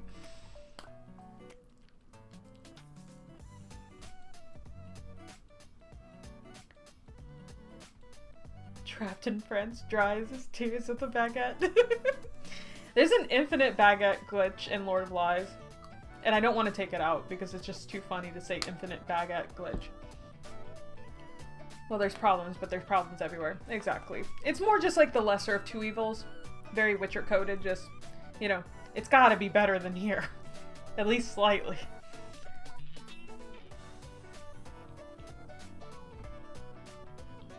I'm just jiving to the music, man. I need to find the infinite baguette glitch. I could tell you where it is, but maybe it's better that you just learn yourself. It's actually quite early in the game, too, so you might have already passed it like 10 times over. If anyone has to do it, it's the French step. Yeah! I'm not saying I put it in there for you as an accidental thing, but I should have. Now it is for you. How about that? That's like free food, OMG. Yeah, and food heals you, so you can get like infinite baguettes and actually have like an infinite healing item, but only if you can find it. I just thought it was like a fun glitch to exploit, if you can find it. I will say it's in a house somewhere. But that's all I'll say. So it's a feature then, yeah, it's a feature now. See, that's what you gotta do. You just gotta turn your bugs into cute little quirks in your game and not something that you left in by accident. Okay, I have a question. Raising my hand, as if I'm not the only one speaking here. Should I play Lord of Lies on stream on my Saturday slots and fix the game as I go? Because I've been watching people stream the game and I get a little frustrated when I notice like a spelling error or a little bug or like a little thing that isn't supposed to be there, and I feel like I only notice them when I'm watching other people play my fucking game, okay? And they don't even notice half the time. But I do, of course. So I would think it would be fun for me to play it, and then when I like see the error, I can fix it in real time on stream. And then it's fixed, and then I can like have that as my final update, and then I can also just add some stuff if I want to, if there's something missing, blah blah blah. But I don't know if that would be fun to play my own game on stream like this. I don't know. And maybe it'd be good for some people who are struggling with Lord of Lies right now, like hard to get through the game. It's like too time consuming, and then you can just tune into the game, and maybe I could talk about some behind the scenes stuff. I don't know. I feel a little conceited playing my own game on stream, I'll be real. Like, I really don't... It feels a little gross. But if it's fun, like if it's a fun idea, then I might consider doing it. Because this writing on stream ain't going too well. I'll be real, it's not going too well. I like the idea, but I think I can't commit to it as me, Joy, the person. Because I like just talking to you guys so much. And half of you I don't even get to talk to in my other streams because time zones. So it's like... You could also give behind the scenes. I would 1000% give behind the scenes commentary. That could be fun. The more I think about it, it could be really fun. And then I could actually play a game and maybe, you know, it could be fun. And then for you guys who haven't had the chance to experience it, it could be a way for you guys to experience it in shorthand, and it's a lot easier. Because I do need to update it again, and I fucking hate that I need to update it again. I hate it. I'm sick of it. When you make a visual novel, you only have to fix like a couple things here and there. I feel like I've had to fix this thing like 10 times. Boo! I guess that's what happens when you make a game in 3 months, but still. I hate updating. Lord of Lies feels never ending for me sometimes, I swear to God it does. I love the game, I do, but it's just like, stop. Stop! No, it'll be fun. I'd love it. And well, behind the scenes commentary is the reason I love being on call while playing some games. Oh, that's so sweet. Okay, well, I'll keep it in mind. Oh, I've got to do an update for Travelers and Tales. Oh my God, I have a running doc for all the fucking spelling errors. I didn't notice very many at all. I was too busy goo-goo-eyeing all your characters. Everybody, again, play Traveler's Tales, goddammit. Play it. Play it. You have nothing to lose. If you want like a fun adventure with a lot of cute-ass love interests, do it. And then after, you can commission Gray to make your OC into an actual character, like a little character sprite, and it's adorable and it's wonderful. It's awesome. I'm doing it with all my characters. It's like the opportune way to play it now. And it didn't take too much time. I played it in 2 streams. So, just saying, just putting that out there. Before the update, in the life I lost, Megan sat on a couch instead of a couch. Oh, a coach instead of a couch, lol. And I am quite forgiving with typos, lol, lol. I'm very forgiving with typos. It's not a big deal. Like, it's hard to, especially as like solo devs, like, it's hard. TNT has some issues, and I had a lot of betas for TNT. I had like too many, some would say. I had like 10 or 15. Like, I had so many people looking at TNT. I had sensitivity readers, so it's pretty polished, but there are some areas in which it struggles. I think mostly in the programming. Some of the programming shit is a little awkward.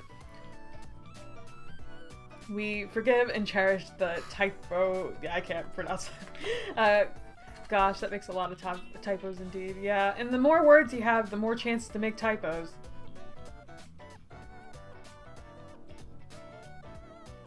Lord of Lies.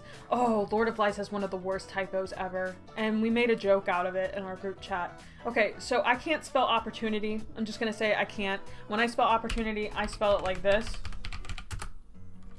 And if you didn't notice, I did this.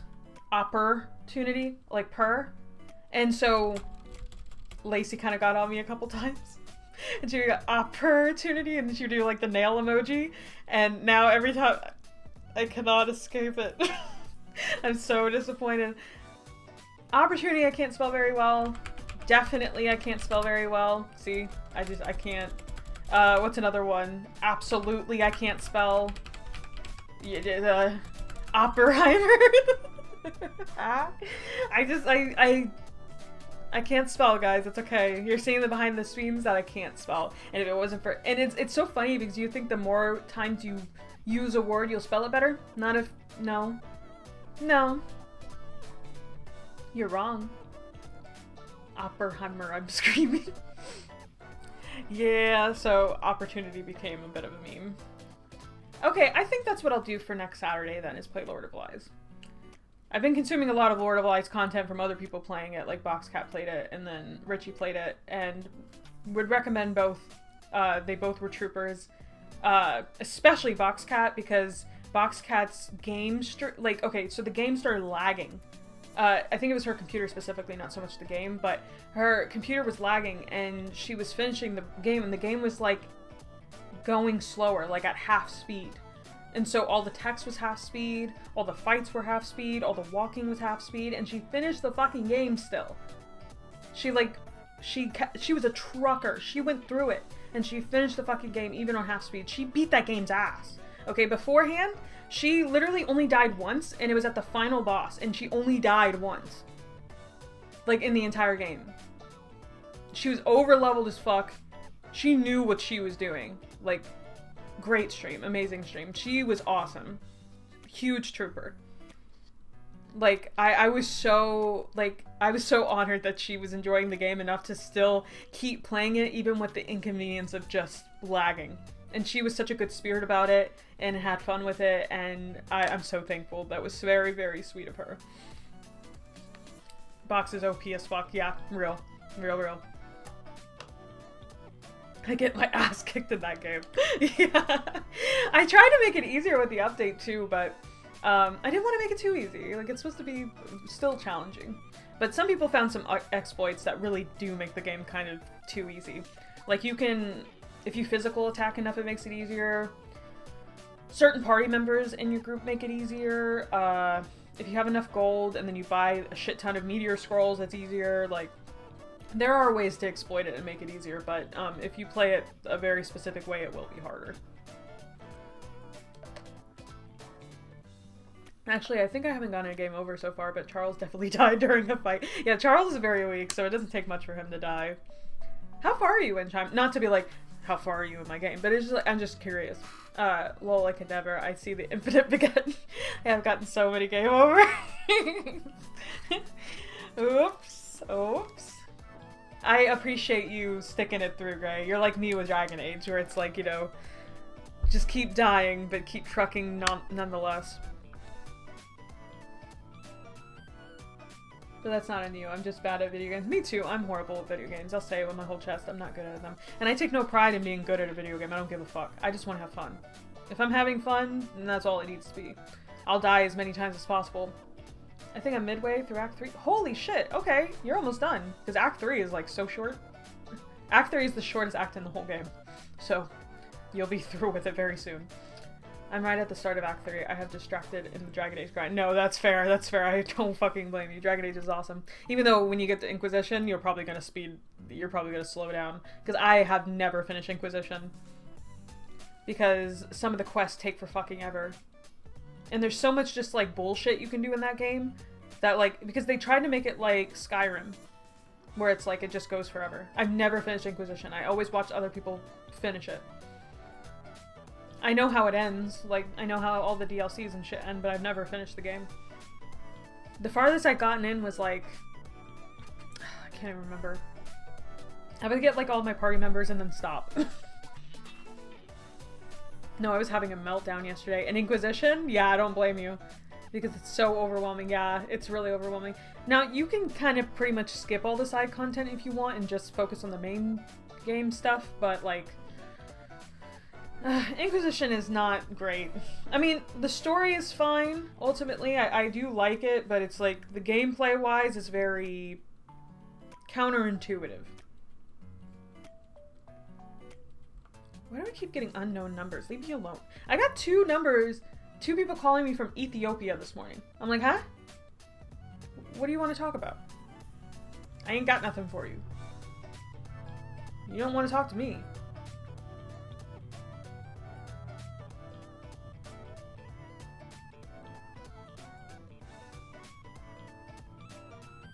Dude, I forget this music is even playing. Like, it just feels so, like, natural. It's just going. But going from 30-hour DA2 grind, very reasonable for what I assume is, like, an 80-hour grind. Yeah, it's a long-ass game. It's really long. Like, you could play Dragon Age Origins maybe twice or even 3 times in the time it would take you to finish Inquisition. Hence why I didn't. Also, not that I hate the Inquisition character customization. I don't think it's bad. It's just that, like, I feel like I can never make a character I'm very satisfied with in it. Like, whereas in the first 2 games, I feel like I can make a character that's fine, and then I don't feel the need to keep going back over. I don't even have that problem in Baldur's Gate 3 at all. But something about Inquisition is, like, every time I make a character, I get them into the cutscenes, and then they look a little wonky to me, and then I'm like, I gotta remake it. How do you do this all? I am 7 hours in and 7 hours in DA2. I was in the deep roads. Yeah, exactly. DA2 is so much fun to play. It's so, like, mindless. Just a good time. Oh, I gotta show you my Kunari girl. Please, please, we can compare and contrast. Gray, I feel like I just need to talk to you after stream. It's because the intro lightning for character creation is... Yes, that's exactly what it is. That's exactly, because when you get them into actual natural lighting, it's like, what is this? All they need to do is just add a lighting option into the character creator, and you'd be done. You'd be done. It'd be fine. You just... Why would you do that? I don't know. They thought they were being quirky and original with it. I don't know. LMO, I think the only quite polished character creator I've ever seen experiences The Sims. That's how much I can relate to it. I love... Yeah, I'm horrible at making a male character in The Sims, though. They give you, like, nothing to work with. I'm gonna be so real. Like, they just look so Play-Doh-y to me. Sorry, guys. This is true. I hate when I can't make a satisfying male character in a game. I hate it. I hate it. Women are beautiful no matter what. Men, they need the work. My favorite character creator in a game is in Dragon's Dogma because you can make any height and any body type you want. I love Dragon's Dogma, Carrot! Oh my gosh! Dude, no one ever talks about that fucking game. That game is so fun. That game is ridiculous and the story is insane. But it's a fun-ass game. It is so fun. I found it in a GameStop years ago. Years and years ago. Me and my brother have so many great... And you can make, like, your little, like, pawns and shit in that game. That game is hilarious. It's so fun. And then you can, like, climb on monsters and shit. It is awesome. 'Tis weak to fire. I love it! I love it. You brought back a memory for me. I love it so much. Male characters are so hard. You gotta extend the indeed quite frustrating otherwise. And usually a stubble beard because it defines the jaw area. I use custom content because this is indeed quite frustrating. Yeah, see, I'm horrible at implementing mods in The Sims, but one day I will because I feel like I've been missing out on an entire world because I haven't. Dude, Dragon's Dogma, holy shit. I wish more games were as absurd as Dragon's Dogma. I wish more people would go as hard. People need to keep making absurd shit. I'm sick and tired of everybody trying to make this polished masterpiece, blah blah blah. No! Have fun! Make something fun. When did making something fun become not cool? Like, everybody's too worried about making something, like, I'm sick of it. Have fun. Like, I don't know what I'm trying to say. Like, I love how you can end up with your true love being the court jester at the end. See? Dude, the story is about a dragon that takes your heart and you have to get it back. But, like, the ending of the game is fucking insane, and I don't want to spoil it, but it's insane how the story progresses. It's like, that's, oh, also, the opening song to Dragon's Dogma is on my music playlist, and I listen to it all the time. Flying into free... Wait, I can play it! I can play it! It's video game music. Hold up. Into Free by the... Yeah! Fucking love this song. Song's so good.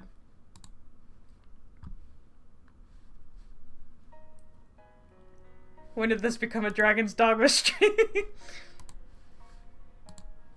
Good night, Nayuki. You have a good night. Thank you for the music suggestion and everything and hanging out. And for more Chris as always. I will write this fanfiction, but I can't do it on stream. I will finish it and I will get it to you, but it will not be on stream because I cannot do both. We learned. Dude, this music is so good. Telling you, I have this on my Apple Music and I listen to it. Yes, I use Apple Music, but I have this on my Apple Music and I listen to it all the damn time. I love video game music. I also have all the Mob Psycho openings. I have so much like anime and video game music and shit. It's one of the OSTs I'll put on when writing. Yes! Carrot! You got Taste. This is for you. Taste. Oh, orchestral. Yeah, it's so fun. I love something that sounds like Dragon Ball Z. Will Dragon Ball Z ever escape my DNA? I don't think so. I think it's doomed me for the rest of my life. I won't judge you for using Apple Music. I use YouTube MP3. That's how I used to consume all my music back in the day when I had an MP3 player. I used to like download AMVs. And so I would like actually hear like Dragon Ball Z sound effects intermixed with like disturbed music and listen to it on the bus going to school every morning. Keep DBZ, it's our part of our twin connection. I love Dragon Ball Z so much, dude. So much. You'll never know the impact. Like, that was one of my first hyperfixations ever. I had a Microsoft Zune as my MP3 player. Did you have a Walkman? Everybody had a Walkman, right? I had a Walkman and I would listen to a Black Eyed Peas CD all the time. Because I was cool like that. By the way, favorite DBZ character? Okay, gotta really think long and hard. First initial instinct was to say... Okay, it used to be Trunks. It used to be Trunks when I was a kid. It's not Trunks anymore. It's probably Gohan, because Gohan has like the most character out of every character. I'm very partial towards... I mean, I love Vegeta. Everybody loves Vegeta. Like, it's kind of like cliche to like Vegeta, but I also love Piccolo. I've always loved Piccolo. Piccolo and Gohan's dynamic was also one of my favorites in the entire story, so... And then when I rewatched it with my husband, because he had never seen it, and then Android 18 is one of my favorites as well. My favorite is Gohan, because Gohan's the best! He was also one of my first, like, main crushes, like, ever. Especially in season, and I know it's gonna sound so funny, but season 7 is one of my favorite seasons of Dragon Ball Z, because it's so slice of life, and I think a lot of people don't like it because it's slice of life, but I love when he goes to high school and meets Videl, and the Saiyaman shit. I love it! I love it! I don't care! I don't give a fuck. Gohan's awesome.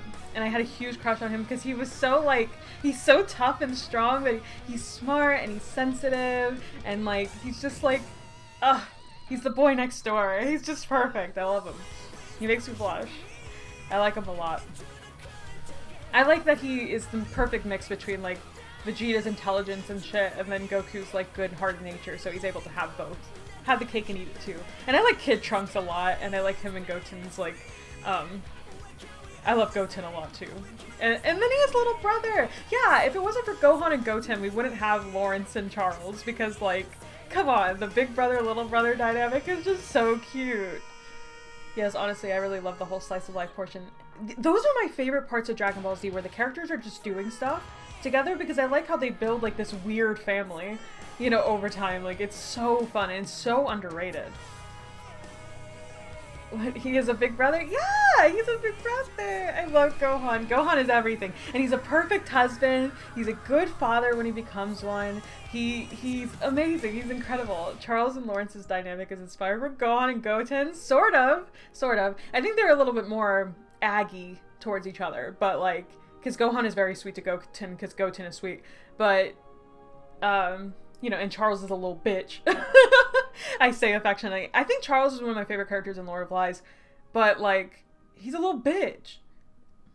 And oh, the song's over. I was like, wait, where did it go? Beauty, strength, intelligence, swag. Not swag! He's not Justin Bieber. Is obsessed with big brothers. I do love a big brother, and I love that Lauren. That was one part about Lord of Lies, and I don't. Okay, this is gonna sound so stupid, but I rediscovered the idea of writing siblings. Okay, so I guess I got so caught up in writing like friends and couples that I forgot that siblings exist, and I have siblings. You know, like I have a little brother. I'm an older sibling, and if you can't tell, my little brother's a little bitch.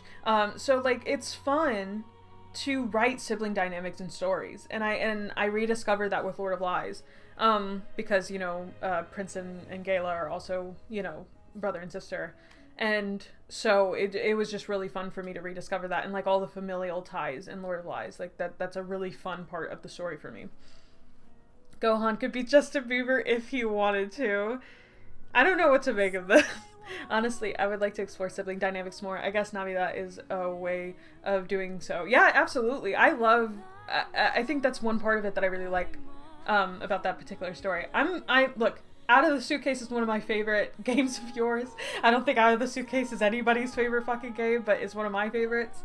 And I like that it's tied to other characters and stuff.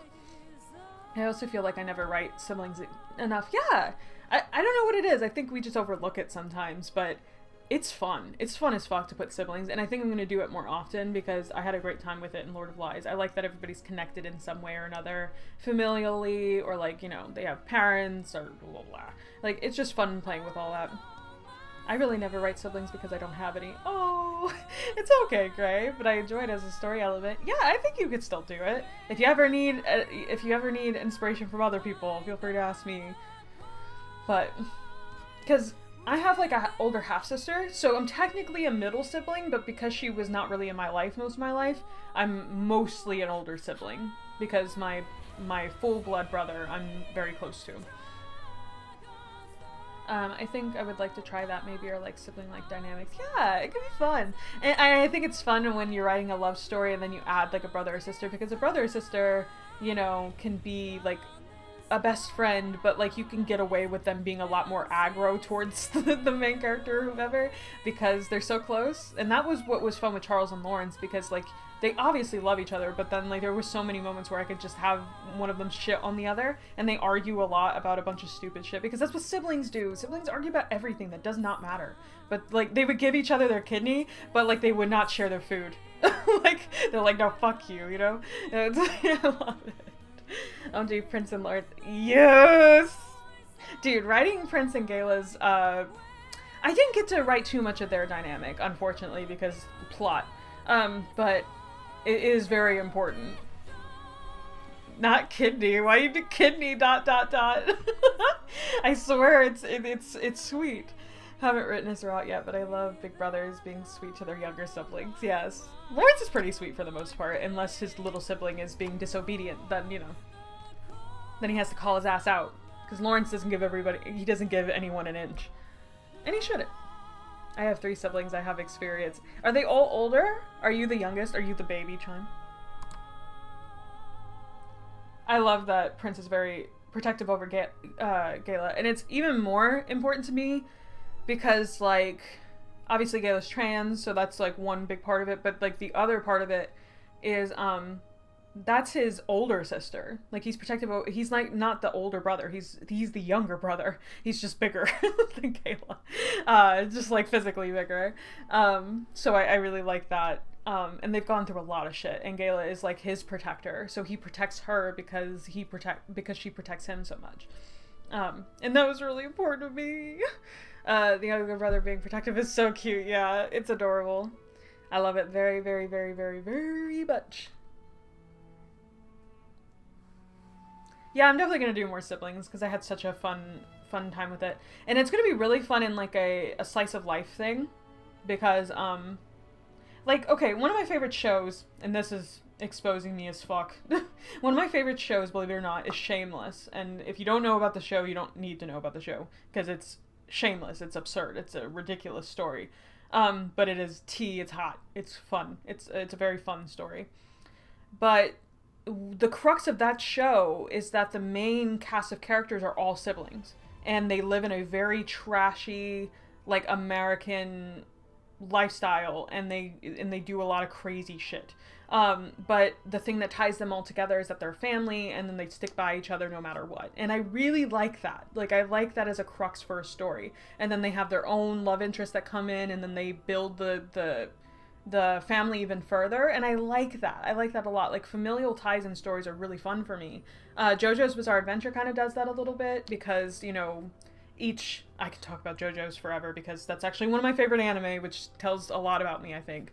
But I like that progression of, you know, the family carrying on, and then, like, you know, there's siblings, and there's, you know, distant dads and moms, and, you know, like, it's just fun watching a family progress, and get stronger and work through a lot of stuff. Like, I think that's really fun, and I would love to do that in a fantasy context specifically, and I do have something in mind for that. But there's a lot of things I want to do. I'm so overwhelmed by all the things in the world I want to do, and at this point I have so many ideas, I feel like it's hard for me to pinpoint what my next idea will be, because it's just like, oh, I don't know. Honestly, never watched JoJo, but for some reason it looks very Joy to me indeed. You want to know why? It's very flamboyant. It's basically Dragon Ball Z in the sense it's shonen, but it's like shonen if the girls made it. It's shonen for the girls. Like, I swear it is. Like, it just feels very flamboyant, very absurd. It is absurd as fuck. I mean, it's bizarre. Like, that's the point. It's absurd. And I like that it doesn't take itself very seriously, at all. It's just queer Dragon Ball Z. Like, let's be real. This is all it is. I really like JoJo. JoJo's art style is the main reason I like it. The mangaka also is just, I read their book on manga theory, and they actually inspired a lot of how I started writing. Like, because when I started, like, getting back into writing, when I finished Princess Poison originally, I was a JoJo fan. So, and I think it pushed me to finally finish writing and to get things done. And basically what he says is that you have to be self-indulgent in your writing. And so I was like, okay, I gotta do that. And so ever since, I've just written things that I want, like, unapologetically. I just write the kind of stories I want to see, and that's it. And I think, honestly, that is the best thing you could do for your writing. One of the best pieces of advice. If you want something in it, just put it in. Put it in. Who cares if somebody else doesn't or does like it? Just work with it. Just make it fun. And I think that's why I said, don't take your work so seriously, because you're literally harming your own art. You're harming yourself by not just being ridiculous about it. That's it. That's all there is to that. I am streaming, babe, so if you don't want to come in. Oh, okay. I brought you wings. Thank you! I get to eat more of my childhood friends. Go big or go home. That's what I say. That's what I say. Honestly, fair. That's what I'm doing with Doug so far, and I guess that's why it's so fun to write. Exactly. Just be crazy. Yeah, that was my husband. I forgot that he comes home a little bit early on. Wait, no, today's Saturday. Why is he home? I'm just not disappointed. I was thinking about it. I was like, wait, huh? Not the childhood friends. LMAO, a hero, a real hero. These wings are gonna go really hard. I love a hot wing. That's one thing about me. I'm a spicy girl. I love spice in everything. I'm like hot sauce in your bag swag. Like that Beyonce lyric, like that's me, bitch. It could be the Latina in me, but it's probably just I like spicy food. And I did an ancestry not too long ago. I don't know if I've ever shared the results of my ancestry, but there actually is like a traits thing, and one of the traits was that my genetics suggest that I'm more likely to like spicy food, and I was like, you might be onto something. I just understood the childhood friends joke. Wait. I'm confused. Yeah, I don't get the joke. I'm stupid. I lost track.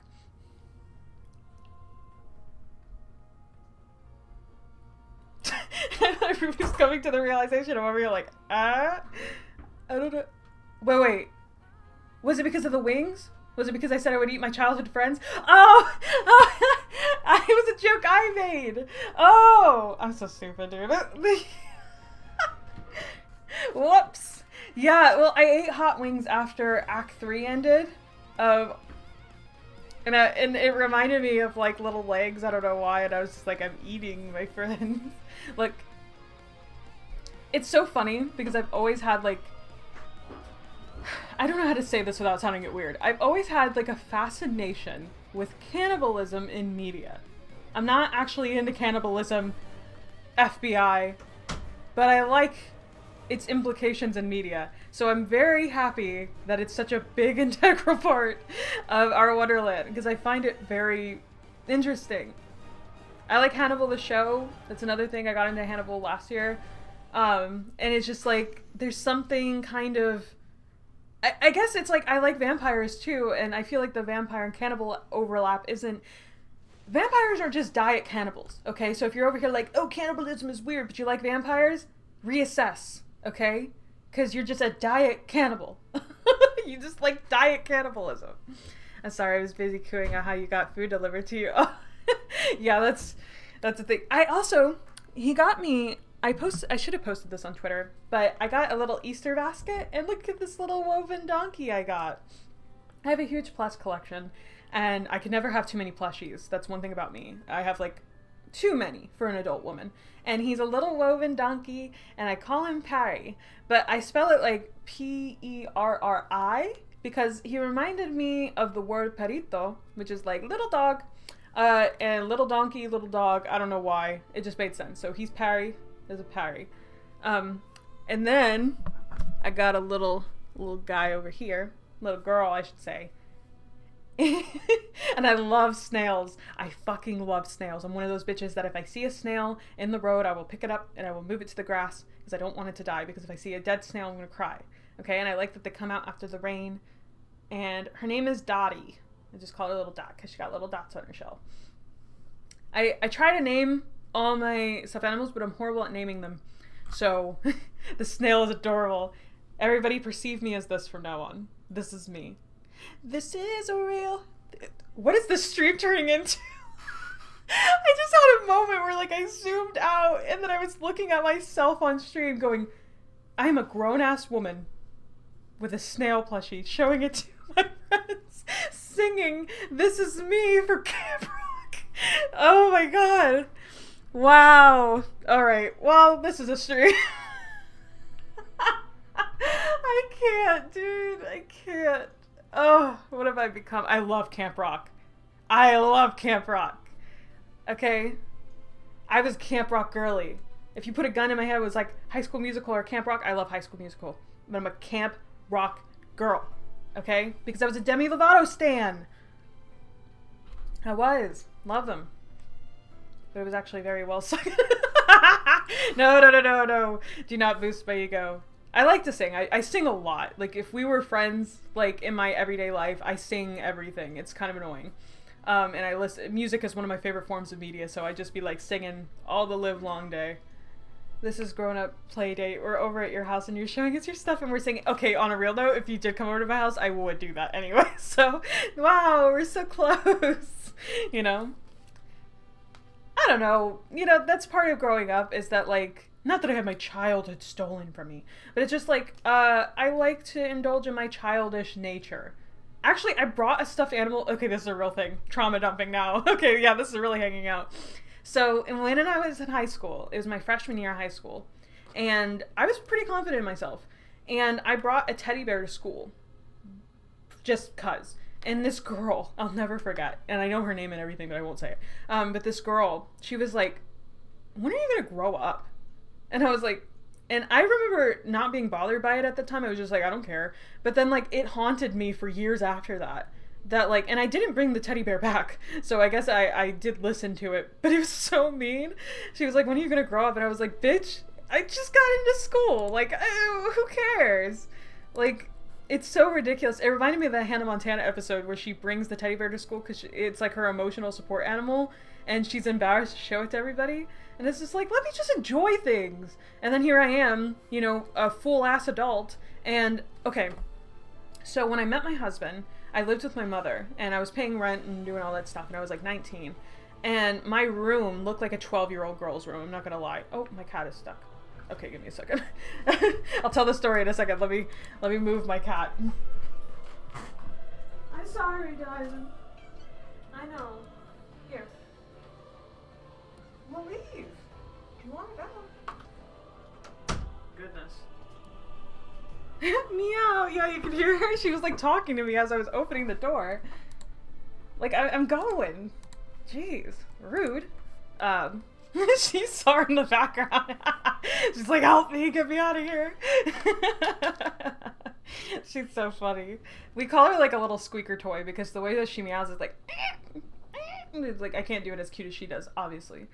But anyway, so yeah, that happened to me. Okay, so when I met my husband, my room looked like a 12-year-old girl's room. I'm not joking. Like, legitimately had like, I have old pictures of it, but my walls were like lavender, and then there was like a pink outline because when we got the house, a little girl used to live in that room, and we could have repainted it, but I chose to keep it because I liked it. And I had all kinds of stuffed animals everywhere, and like all my art supplies, and it was just super colorful, super bright. You would think a child lived in that room, okay? But it was me, an adult woman. And I was comfortable with it. It was my safe space. I liked it. And when I met my husband, I was a little nervous to bring him over to like, you know, hang out with me and go on an adult date, and like he would like lay on my girly ass crazy ass room and hang out with me, but he never judged me for it, and he continues to actually support my girliness and my childish. I think I've kind of toned it down slightly, like adulted it up a little bit, but back then it was just like ridiculous. It was very, very obnoxious. But it's like, I wish I could go back in time and be like, girl, no one cares if I like stuffed animals or not. No one cares. Like, no one sees me as less of an adult because of it. No one's not gonna date me because of it. And if they don't, fuck them. Okay, that says more about them than it says about me. I'm just enjoying myself, and y'all can't handle it. So, I just thought that was funny, and I remembered that. So it's just like, I try not to feel bad for enjoying childish things. You know, because it's like, who cares? It makes me happy, and that's all that matters. And I'm not like a weird person for that, I don't think, you know? We have the same room, though. I have butterflies all over my wall. See? So fuck it. Fuck it. Like, I'll probably take pictures of my current office and spare room, which is where all my decorations and stuff. I've shown it to a couple people. But like, it is a lot. And I'm only planning on making it more a lot because I want to put all my fan art on the walls. So I'm just gonna have like a anime girly space. And then here's like my phone case. So like, I like to keep things, which kind of matches the stream layout. Let's go. I try to keep things in line. I get a new phone case like every month because I can't stick with the same one for too long. I love plushies. I love girly stuff. I love just enjoy. It makes my mental health better. It makes me happy, okay? That's all that matters. I love a pastel rainbow. Like, I watched this one YouTuber. Her name is Mariah Elizabeth. And I know that she makes content for like kids, but she's a grown-ass woman. She makes cute-ass shit all the time, and I'm allowed to enjoy it, and I do. I watch her every Friday. Okay? Because I was like, I had a squishy obsession for a while, and I wanted to like paint squishies and stuff, but it's expensive to buy fabric paint, so I never really stuck with it. But I like to paint and do shit like that, and she kind of inspired me to do it, so there you go. You're never too old to just enjoy shit. It's lame to attribute age to your interest. It's stupid. So that's what I have to say to that girl back in my high school. I don't I didn't have too many negative experiences like that, fortunately. I think a lot of friends met me where I was, and honestly, some friends probably could have stopped me from a lot of cringe activity if they would have stopped me, but, you know, we weren't really the best of friends anyway, so it was fine. She's miserable.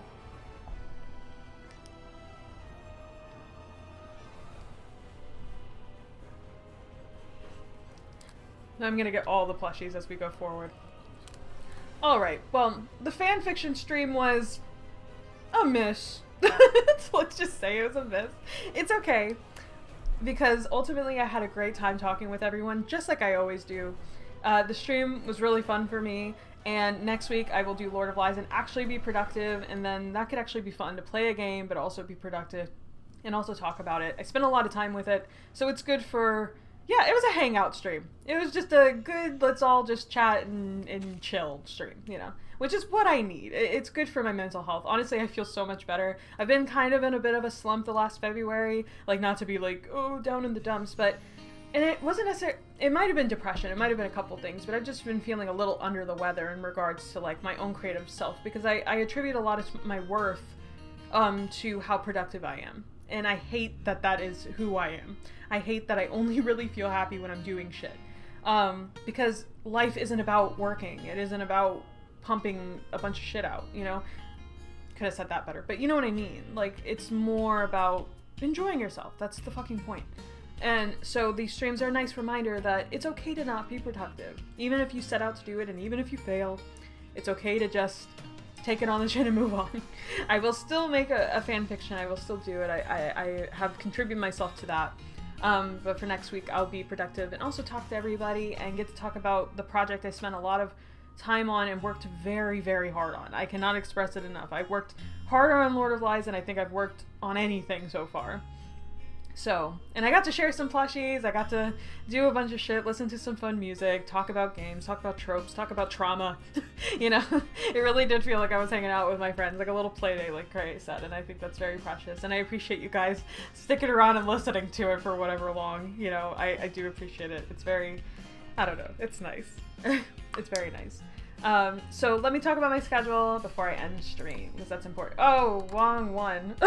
Not OBS. Okay, so let me go here. So I'm running some jams this year. Here is Chat Sim Jam. I am running it with Rotten Teeth and Max, and it will be running from March 15th, which is in less than 2 weeks, through May 15th. If you're familiar with a bunch of chat sim games, then this might be the jam for you. I know a lot of people are busy.